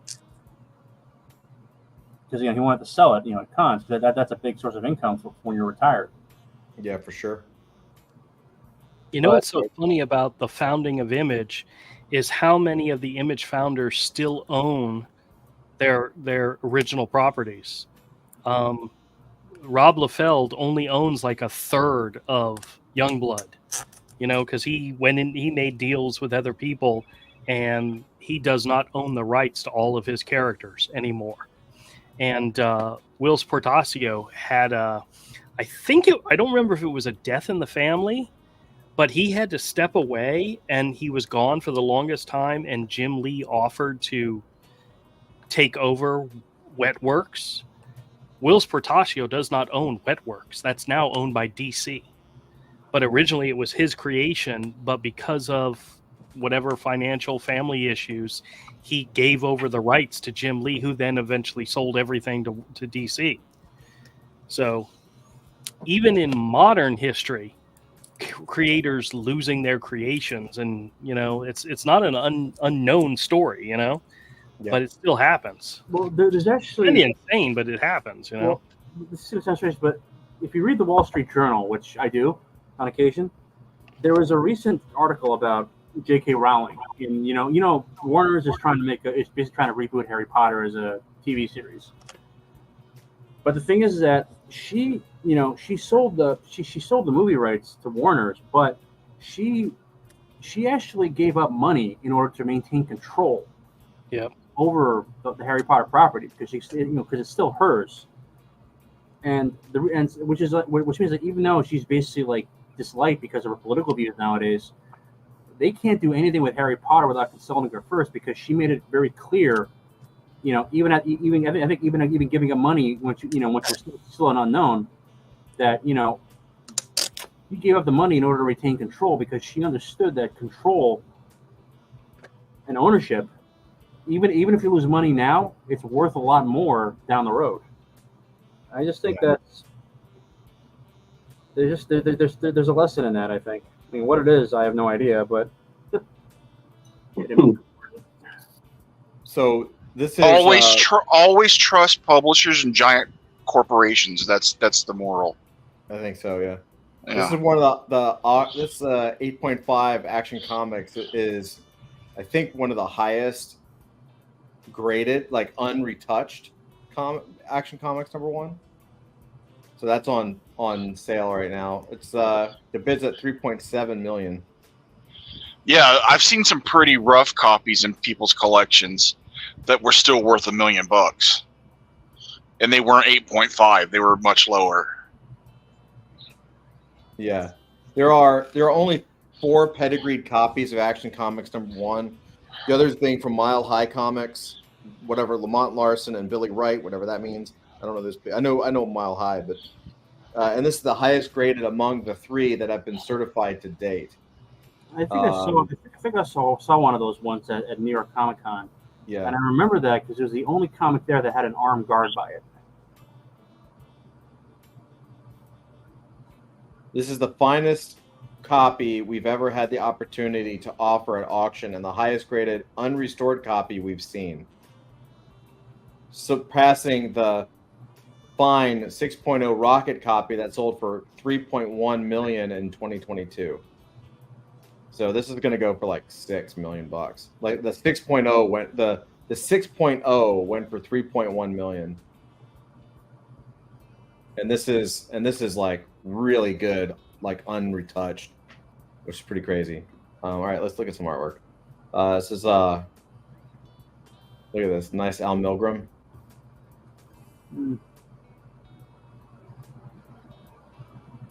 That's not bad. God, I'd love to own some original Spider-Man art. Look at that. I wish I still had. Who was it? I had pages by. Oh crap! I can't. He's passed in the last few years. I can't remember his name. Oh my god, it's gonna kill me. Here you go, Andrew. Man, how dirty that looks and how wonderful it is at the same time. Miller Jansen.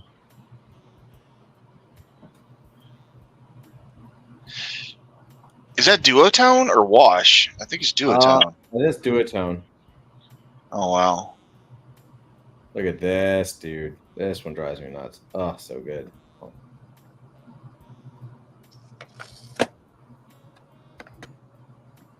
My favorite Daredevil run ever. John Romita Jr.'s run. Oh. Look how good that is. Isn't that great? Was that before or after Frank Miller? In between. All right. After. Yeah, he did several different runs, right? Yeah. But this is definitely 1986. Yes, after. There's the book. But also in '86 is when he did Born Again. So I don't know if this was after Born Again or before Born Again. Who wrote it? I'm pretty sure it's after. Is it Ann Nesenti? Yeah. It's after. It's after. This is okay. This is after all of Frank Miller's Daredevil, except for these. Man Without Fear. Yeah. That was the limited series that he did with JR. Yeah. Ann Nesenti, man, like the pressure on her to follow Miller, like, damn. Look at that. Pretty badass. Avery, can you ink our comic like that? Thanks. I can do it. I can do it. Take me a panel a month. Yeah. Give me like the best Croquill pins on the market. Yeah. And a week per page. Sure. Yeah. Look at that. I'm willing to do it, but I need the best Croquill pins you can find. I would love to one day. I wish there was like maybe there is. I haven't really looked, but I would love to see him draw and ink a page. I don't understand how he does this. Like, does he sketch it out really rough and this is all just ink? And he's just basically painting? Or is it really tight pencils and he like knows exactly where the lines are going to go for the most part? Somewhere in the middle. Yeah? It's somewhere in the middle. He plans it out very well. Yeah. But he doesn't draw he doesn't draw every single thing. No. But he plans it out very well, very thoroughly. Yeah, that's just a master, man. There's just no two buts about it. Give me a week per page and triple my rate, and I'll do it.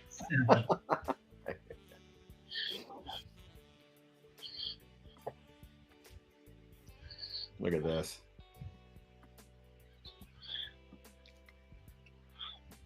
Who did that? You know who this is. Look at that face. Is that Mike Zeck? It totally is Mike Zeck. I love that lettering up there. Like, someone drew that fucking lettering. It's so good. Mm-hmm. Yeah, Mike Zeck.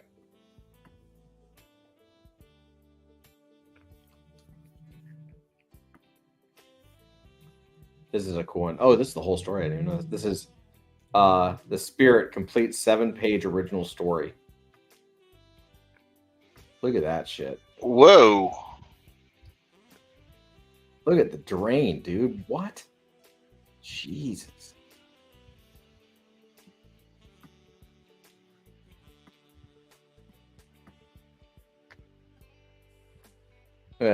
Wow. He doesn't get enough credit. His stuff was like a little cartoony, and so people are like, oh, well, you know. But like, if you look at his line work. Oh, yeah. Will Eisner was amazing, dude. Yeah. I mean, look at this.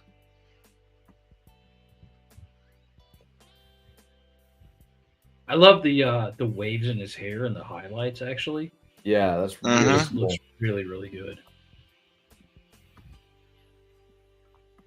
All of the clothing folds Uh-huh. look really really nice. And this was like what, the 40s maybe? 47, 1947. Look at that guy. Wow. Even the detail on the newspaper he's holding there, like Mhm. just small, but it's all like fine lines and everything. Very very cool. Yeah, he Details really on the umbrella holder and all that kind of stuff. yeah, he really neat. really cared. Any of you Like, his guys, characters look simple until you really look at it. Yeah, yeah. any of you guys ever see the movie version of The Spirit that Frank Miller directed? Yeah, where Frank Miller did to the spirit what he complains about other people doing to others people's stuff. Yeah. Yeah. He sin citied the spirit and it sucked. I saw part of it. I was Stuff watching the is movie not in the the word. theater, and then the film broke, and so we never got to see the whole end of it. It sucks. I'll put it like this: I'll watch Wonder Woman 1984 before I watch Spirit. Oh shit! Yeah. I tried to watch Wonder Woman 1984. I got like 5 minutes in. I thought, yeah, this is gonna suck. Sorry, please continue. Damn, dude, look at that panel. The fact that she's having sex with a stranger through the whole movie is just really disturbing. Well, it was the 80s.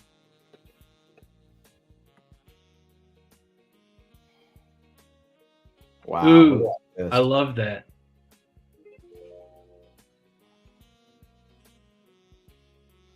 I love how he outlines the shape and then does feathering inside, so it's not Yeah. solid. Yeah. I'm gonna have to. I think that silhouetting. I guess it's silhouetting where you've got the bright candle there, Yeah. and then it's just like silhouetted his face. Mhm. But even like on the back of the guy's neck, you can see just the small hash marks and everything in his hair. Just the little Yeah. fine details, man, are just amazing. Yeah, it's really good. God, yeah, I love that. I'm gonna have to look at more Will Eisner, man. Like, Yeah. seeing it this close, like looking at all those little feathering details in that suit is freaking great. Yeah. Yeah. I wouldn't even call this necessarily, well, some of it is a little cartoony, but it's more like subtle caricatures because Yeah. if you look Yeah. at like the noses and the jaws, like he actually, you could tell he like really understood the anatomy when he was drawing, and he just Yeah. kind of gave it a little bit of a caricature twist to it. He was just doing it on purpose. It's very it's a really interesting style. It's God, really cool. He's got the- he brushed these black brush strokes are diagonal. These diagonals give it depth, but it's Mhm. also the way the rain is falling, and then the Mhm. rain hits the window and falls the other yeah, way. yeah. Right? Yeah, or splashes on the sign. Look at the Yeah. little splashes on top of the pole. And then what Yeah. is that? Is that like a little like gesture on the end? Right on here? the second panel on the right, yeah. Where it's got on the the close up of the sign. See all the splashes on the pole? Oh, Like yeah. on the thing it's hanging from. And there's like a Right little here? gesture on the end of it. Yeah, there's like a little gesture face on it. That's cool. Like an old, yeah, that's crazy. That's nuts. And you know he did this in like a day too. Fucking ill. Golly, man. Genius. Yeah, it's very beautiful. This is a Harley Kurtzman, Marley's Ghost. This is a kind of a famous page, but so I wanted to look at it. It's like the characterization. Harvey Kurtzman did a lot of Mad Magazine stuff, I believe. Mm. That's really cool. This next one's for Andrew.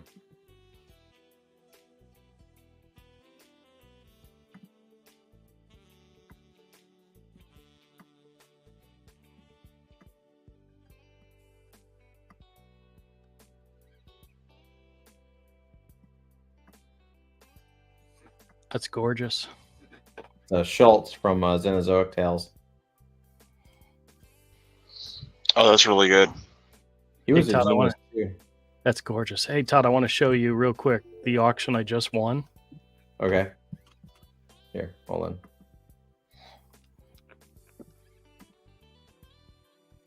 Ooh, that's pretty. John Buscema cover. That's a John Buscema. Wow, early. Is that not gorgeous? That is gorgeous. Yeah, looks pretty good. I have an idea of doing an homage, a Crom homage, but Crom is actually the tiger, the lion jumping out. Mm. Yeah, that's pretty cool. Isn't that gorgeous? Yeah, that's really cool, man. Congrats. Oh, I'm adding that to my collection. 72, by the way. This is older than me. That's 1972. 1972. Oh, Pretty awesome. that's pretty awesome. Here we got. There's another Xenozoic Tales. Did I tell you I have an issue of that where inside Dave Stevens signed the inside cover. Oh, that's cool. Yep. It's gorgeous. Look how nice that is. Yeah, that's very nice. Oh wow, that's so clean. Super clean, man. Xenozoic Tales is crazy. It all looks like this. The entire book, all the books look like this. I think there's one more Xenozoic. I want to say you have to have a model to get it that accurate. Yeah, or just really fucking know. I mean, but yeah, like even that monster is like super rendered. Yeah, look at the little hairs on top of the wing. Yeah, You see that? yeah. Yeah, yeah.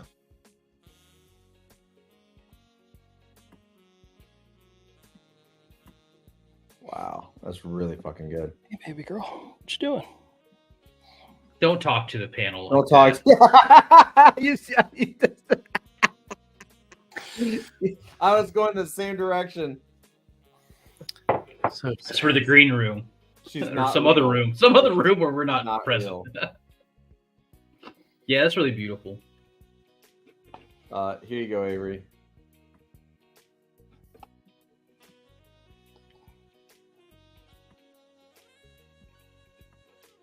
Avery.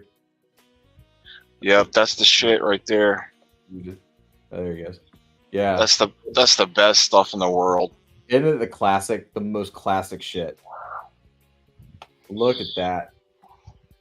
Is that your jam, Avery? Are you like a big Lobo guy? Oh, I know Simon Bisley. Simon Bisley. Okay, all right. Like, look at that shit. God. I love Simon Bisley.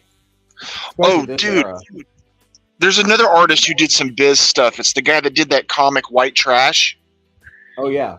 He did a LoboCop book. It was Lobo as RoboCop kind of thing bit. I didn't know that guy self-deleted. Oh, I didn't know that. who? Yeah, the guy that did the comic White Trash. Oh wow. Really? Yeah, I didn't know. Wow, look at this. I never noticed this. He forgot to draw the other strap on the shoulder. Oh yeah, I love one- this one so much. it was amazing. This is the book that introduced us to Simon Bisley. Well, And, like- didn't we have Slain before this? I did not know who Simon Bisley was until this came out. You may have had Slain. I don't know. But I got your Slain book from you. And I think I traded you one of my extra copies of Lobo #1. Probably, yeah. You remember that one he did? Simon Bisley did that Batman. Judge Dredd? Yeah, Batman Judge Dredd. Remember that book? Over here. Hell yeah. God, that was such an awesome book. Dude, almost everything Simon Bisley does is awesome. Yeah. That's the reason I was so stoked to have like some of those books I did that have Simon Bisley covers for the Lost Pages. Oh yeah. I was like, sweet.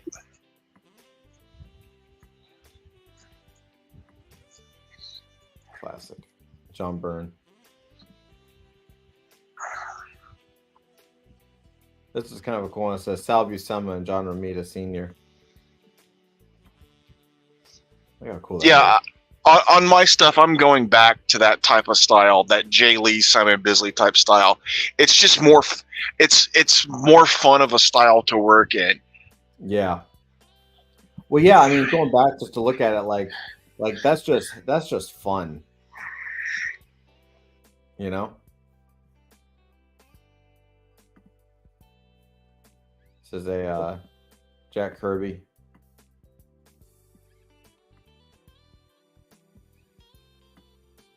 Look at those rocks and power blast. Oh yeah. Classic. And just the folds in the fabric is. Yeah, yeah. And then the tech on the right, like there's just like triangles and shapes. I love that like old school. Imagine what computers will look like. Shit, man. Yeah, it's just weird gears. Yeah, Kirby. Yeah. Kirby machines are great. Yeah. True enough. Yeah, Kirby machines are definitely great. Yeah, look at that. Yeah, you can tell he was like drawing. He was thinking about it, like how would it hover? Well, you got to have two big fans in the back, right? Yeah. And there's like two seats on the engines somehow, and then two up front. Look, the wheel is great. All that Kirby tech. Such a good page, man. That's just such a good page.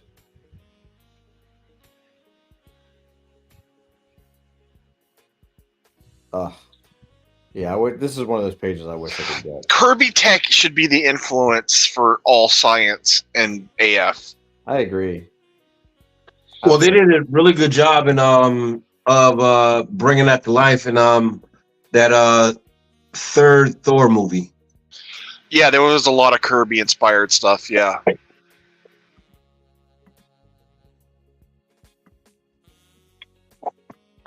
Yeah, that was basically like Kirby World. Do you know what this is?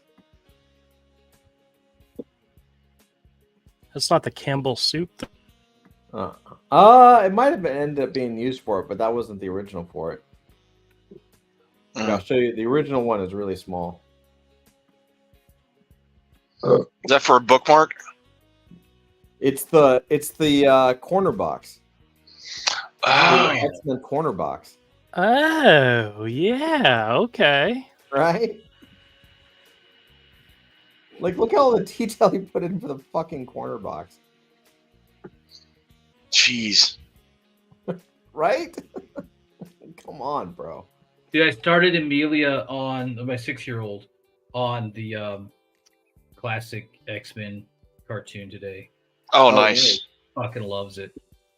I showed my kids the X-Men, Pride of the X-Men. Oh, I wish that was good. With that G.I. Joe animation kind of stuff. Yeah. It was really good. It's a good page. Yeah, it's a good page. Jim Ree. Yeah, he was really good, man. He really nailed that shit, man. You know, I never understood if the inks and pencils of even like old school comics are so good, why bother coloring them in the first place? Yeah, I know. Tell me about it. I mean, like most manga isn't colored, and I think it's better because of it. Some things also colors a part of the story too. Look at that. I like doing some things I like doing in color because that's how I envision it presented, because there's certain color effects I want there. Oh, wow. Look at that shot of Daredevil. Yeah, that makes sense.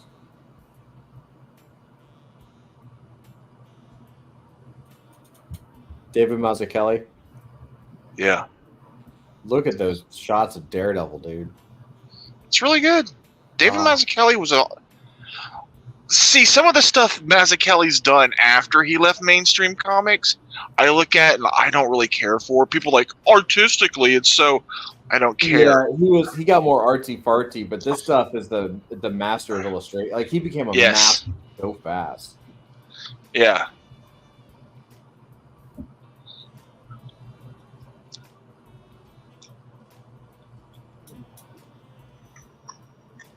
Remember this shot? Remember this page? Wow.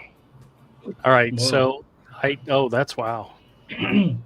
God, I hate the yellow stains. Is that duotone? So much. No, that's marker. He was just grabbing markers and fucking using everything. Yeah. Oh wow, the markers aged that badly. Yeah. So many pages of his art are horrible because of that. Wow. All right, Todd, I won a couple more auctions. I'm gonna save them. I'm gonna save them till I get them, but I wanted to share at least this one with you. Okay. It's a Man Thing number 8 from 1974. That's cool. That's cool. Stephen Plug cover. Plug.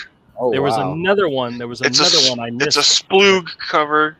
Stephen Plug. Yep. Is that not gorgeous? Plug. Yeah, I know. But I want a couple other ones, but I'm going to save them until I actually have them and can share them with you. So that's nice. Yeah. Check this out. Oh shit!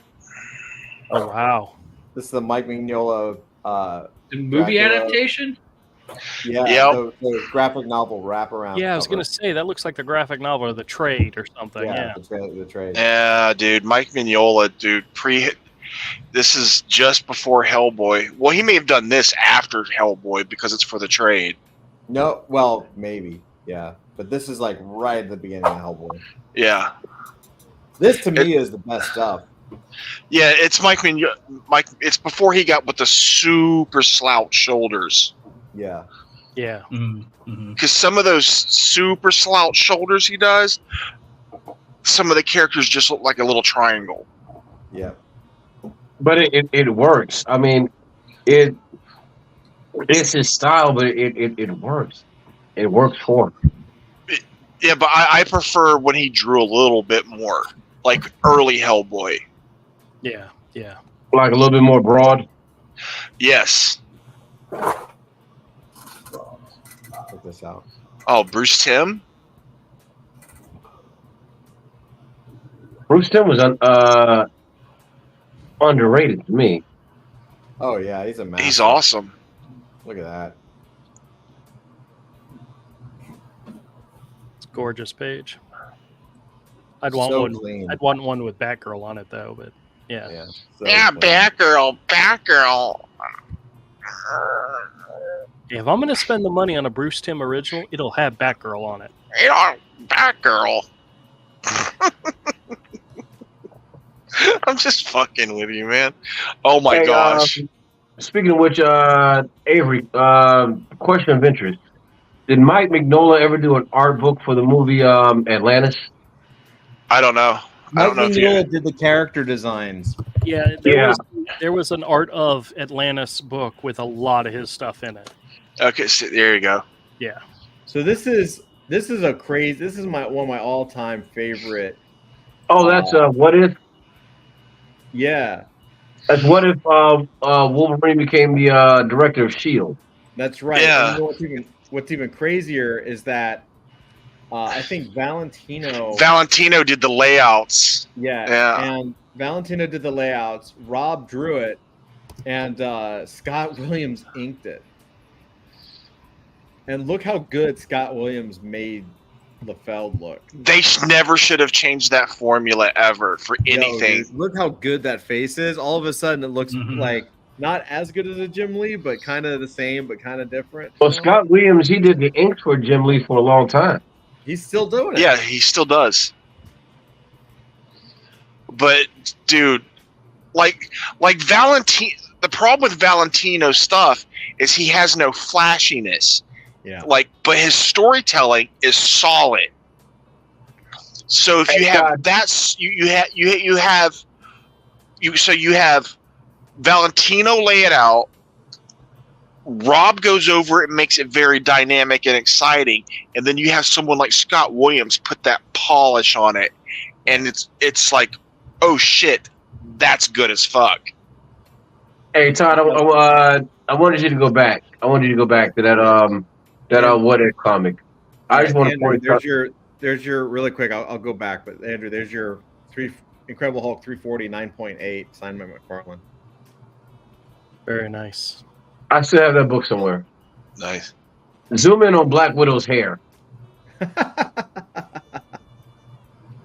No, go. Yeah, that's when she had Peggy Bundy hair. Yeah, that's that hot Peggy Bundy look. Peggy Bundy can get it though. Yeah, that's pretty funny. The Sons of Anarchy Peggy Bundy, not the Married with Children Peggy Bundy. Either way, I don't care. Yeah, okay. Look at that. A 9.9 New Mutants 100. Like, that's crazy. Wow. This is one. That was the last one they did, though. They did New Mutants 100, then they started X-Force. Look at this. It's a 9.6 Submariner #1. Who did the cover? Oh, wow. John Buscema, I believe. That's fantastic. Like, it's a 9.6. It's like, how? How did that survive? And it's signed by Stan Lee and Roy Thomas. It's a 9.6 signed by Stan Lee. Wow. That's got to be worth some money. Oh yeah. No, it's going to go for thousands. A 9.2. I mean, these things are always wrong. 9.2 is 1,700, but it's going to go for way more than that.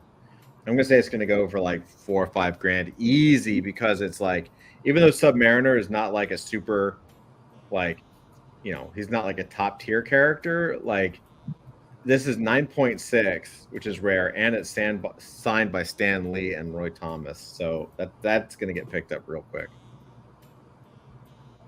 Always some John Buscema pages. Look at that. And of course, Joe Sinnott on the inks, because he's the king. Mm-hmm. Well, didn't John Buscema do that one book, How to Draw the Marvel Way? Yep. That's how I learned who he was, and I still can't draw that well. Here, I'll just go fast. I don't have too many more, but we got a few more. That's good. I always thought Tom Palmer on Buscema, like this, was like the best inker for Buscema. Yeah. Right? Like Tom Palmer, like doing the inking and finishes, it just really works. It has more detail. It's got like a lot of stuff going on, like, you know. Yeah, it's a good combo. It's Olivier Coipel. His stuff is really good. He was kind of like the new Jim Lee. Like he's really good. His stuff's really good. Is that a Silver Surfer page? Yeah. Oh, okay. Right. That's pretty dope, right? Yeah. Yeah, Silver Surfer is a difficult character to draw consistently, because you could easily screw that up. Yeah. Yeah, that was that guy was a Bisley knockoff. I did not like him. No, he's not a knockoff. He was actually around before Bisley. Yeah, he was around before. He's a contemporary. Really? Yeah. Yes. Yeah, he's from the UK. Oh, my bad. He got no. He actually, there was a big beef. He actually hates Bisley, or did, because in his, like, if you read interviews, in his mind, he created the style because he was actually in the business a little before Bisley, and then Bisley came along and, like, same kind of technique, just kind of like Bisley-fied it. You know, this is like kind of like a more realistic style, right? Yeah, there's like they don't like each other, or at least they used to. This Glenn Fabry used to hate Bisley. Thought this was a cool Dave Finch page. That's cool. Just like that's pretty hard to draw, man. Yeah. That's a hard shot.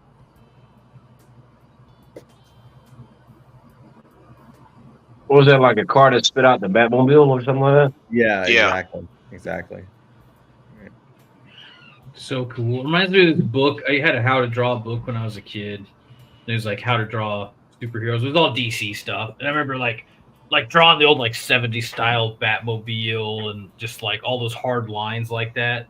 You could draw Batman's motorcycle and everything. It taught me how to like draw with heads, you know, in like, you know, so and so's like 3 heads tall or whatever. Like I had that when I was really young. I probably still do somewhere. Alex Horley.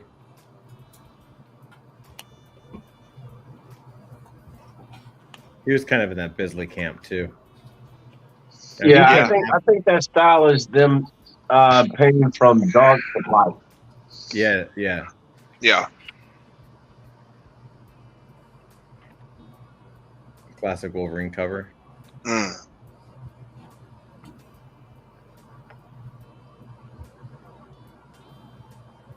Who's the artist? This is Klaus Janson. I should know. I know that style. Yeah, Klaus Janson was the inker. I mean, he's drawn a million books, but he was also the main inker for Frank Miller on like Dark Knight Returns and all that kind of stuff. Oh, okay. Yeah. It's a Nova page by Eric Larson. I thought was interesting. It's pretty cool, right? Yeah. I like old Eric Larson a lot. Yeah, like the Spider-Man run he did was awesome. It's actually the cover. Yeah. Yeah. And the first miniseries and first year of regular Savage Dragon were good. I really look at that Force Kirby perspective, the tiny little foot and the giant fist. Yeah, it's great. He's going Hey, what happened with the character Savage Dragon? Did he die? Yeah. No, I don't know. His son is Savage Dragon now. I don't know if he's dead. Yeah, they killed him off or put him into a different dimension. Yeah, and they killed him. And his son is married to this little Asian chick and gets snowballs and stuff. It's yeah, he dude, turned it into it's almost a porn book. Yeah, it's totally different book now. Like there's kind of a hard book to look at. I bought one issue to see what it was all about, and it was like this chick whose vagina was biting people's dicks off because it had monster teeth. And... Is that a movie? I remember that movie. Yeah, it's a movie. Yeah, it's a movie. Fuck. No, Yeah. this wasn't it. But yeah, but he put it in Savage Dragon. Savage Dragon isn't like the superhero book anymore. It's he's doing. He's a middle-aged man trying to do like teenager edgelord. Middle-aged. He's in his 60s. He's in his 60s, 50s, late 50s, early 60s, and he's trying to do like edgelord shit that would have been kind of funny in the 90s. But it's just creepy when you're doing that and you're in your 60s. When a certain president got elected, he threw a hissy fit and had the character move to Canada. Oh yeah. Yeah, he's lost his shit, dude. Look at that face. Fuck. But who was that? Doc, did you actually see that movie Teeth? Yeah. Yeah, I've seen it. That is a horrifying movie. What movie? Yeah. It's also Teeth. a horrible movie. It's called Teeth. Teeth, vagina dentata. Yeah. Oh, that was the condition? Yeah. Vagina dentata. It's pretty cool.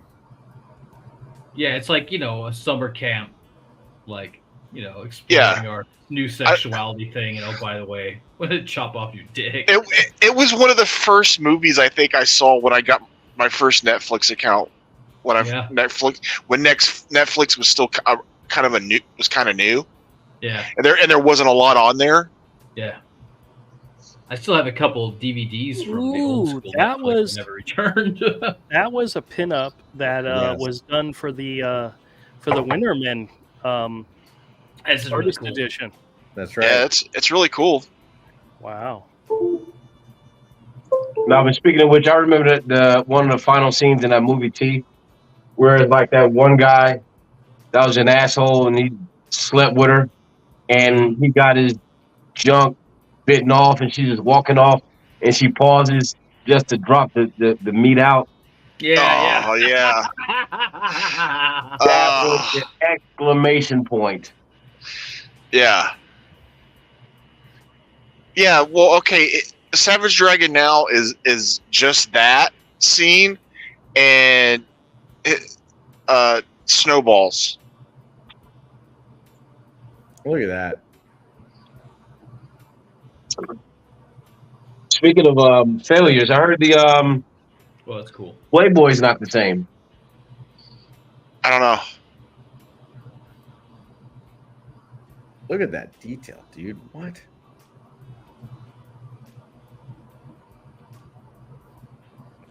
It's pretty good. Machine Man. Yeah, I have the comic, but like, it doesn't. I don't remember the detail being this hardcore. Because you can't see it. Yeah, on 'cause newsprint. The page is not as. I mean, good night. Look at that. A lot disappears on newsprint and color. It muddies it. This next one, you'll remember. Brian Stelfreeze. Look at that. He really is one of the best painters in comics. He really is. I mean, he must have been in his 20s when he did this. Yeah, I know. He's even better now. Yeah, I know. Yeah, because that Batman 2 looks so S&M. Yeah. Still, it's like that face. Tex. I love it, dude. The light, the rough inks, just so sick. Yeah, Mark Teixeira, Wolverine.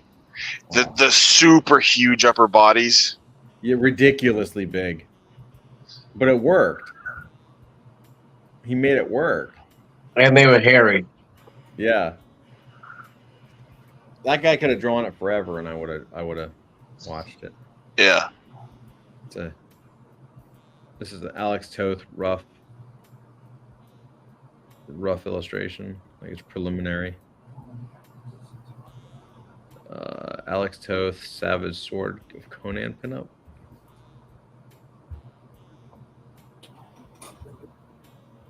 So good. Boris Vallejo. Boris. Wow. Paperback cover. Boris just had a gift for women. He really did. Like, just being able to get that skin tone, man. Mm-hmm. Well, the anatomy and the accuracy of the shadows, that is tricky. Yeah.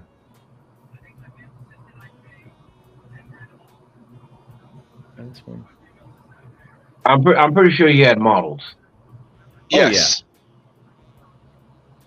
yeah. Look at that skin tone.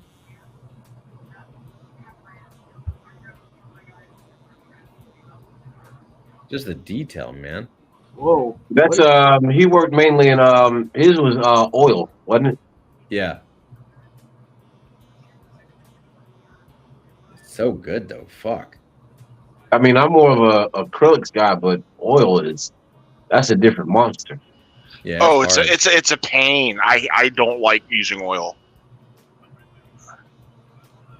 because it turns it into an even slower process.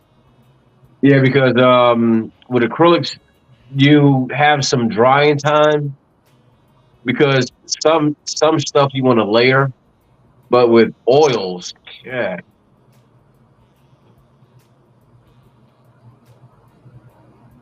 Now that's awesome for no reason whatsoever. That's awesome because you can feel that. You feel what this guy's going through. Yeah. Like it's very expressive. Yeah, it has a lot of weight to it. Yeah. Yeah, Jack Davis, man. The look on his face, man, that's like. Yeah, he looks like he's miserable. Yeah. You can tell he's tired. Yeah. This is a cool job. Will Eisner, Milton Caniff.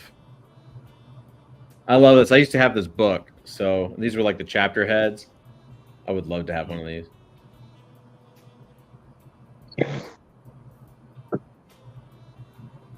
Say Scott McCloud, Understanding Comics book plate. Kind of cool. Yeah.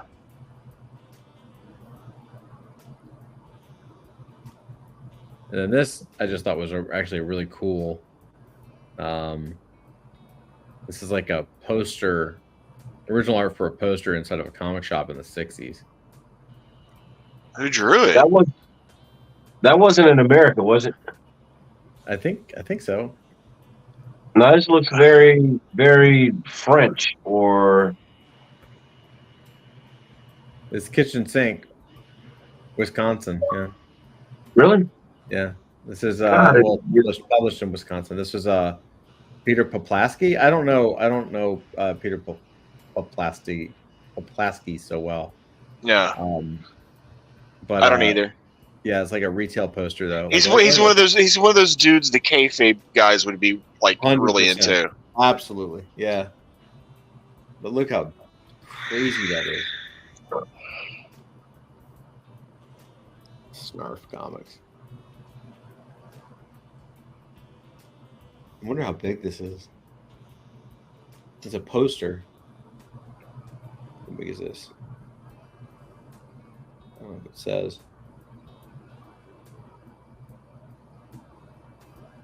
It doesn't say. He did another one that's going on sale right now. It was like this. Comics book.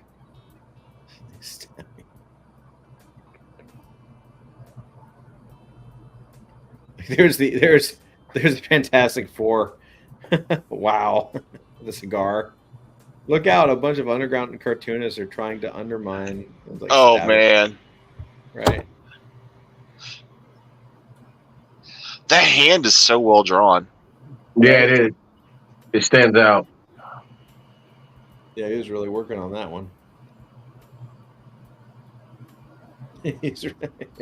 Some of these underground comic artists, man, could actually draw well better than what they did in their comics, because you'll see some like sketchbook drawings, or you'll see something like that hand, and you're like, wait, he could actually draw like like his satirical style or whatever he's doing in the comic is a choice he's making to draw that way. Yeah.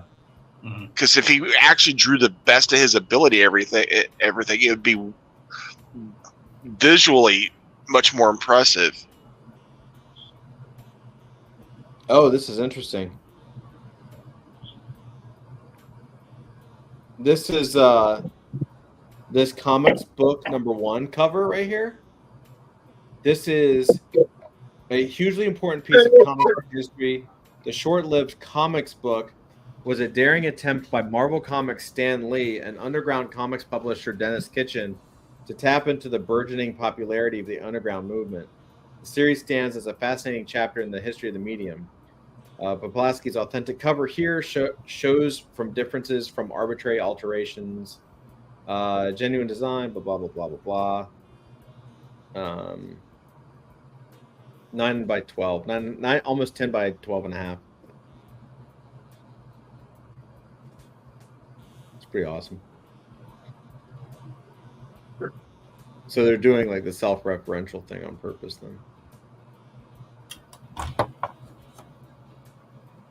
Fucking great. That's what I got. Cool. Unless you want to see like they had a whole bunch of like Yay. No. Yeah. Oh. Okay. I'm nerded out. Yeah, dude. I'm ready. My tank is both empty and full. And I have to do some heavy labor before I go to bed. Yeah, me too, actually. Which really sucks. And I have to lever a 90-pound kayak into the back of my truck, and it's pitch black outside. Oh shit. Oh. Enjoy that. Oh, I intend to, because I intend to enjoy fishing tomorrow. Oh, there you go. It's finally warm enough that I can actually go out in the water without freezing to death. I think being down in Florida has definitely thinned my blood. I mean, weather up north, I would go out in my shirt sleeves. Now I go out all bundled up, or at least I wear a sweatshirt. Yeah. Florida's making me weak. Well, have a good weekend. Yeah. I'm gonna go and try and watch Shogun with my wife. Oh, there you go. The book is better, but I know. Well, I've read it. I'm going to keep hacking away on this page that I've been working on. I intend to walk on the beach and look at spring breakers. We just finished watching House of the Ninja or House of Ninja. Is that any good? It was good. It's really good, yeah. It's predictable in a lot of places, but it's still entertaining. Yeah. So it was good. We enjoyed it. That's cool. I'm waiting for season 2. I really want to see that. Yeah. Okay. Well, right on, guys. Love you. Have a great weekend. Thank you for a slightly extended Nerd Den. And honestly, it started out great and it went downhill from there. So it did, yeah. It was excellent. Anyway, have a great weekend. Love you guys. And we will see you next week, you know. Bye. I'll probably bother each and every one of you over the weekend too. So yeah. Per usual. Hot and bothered, I hope. Hot and bothered, yeah. All right. Love you guys. See you soon. Take care. God bless. Peace out. And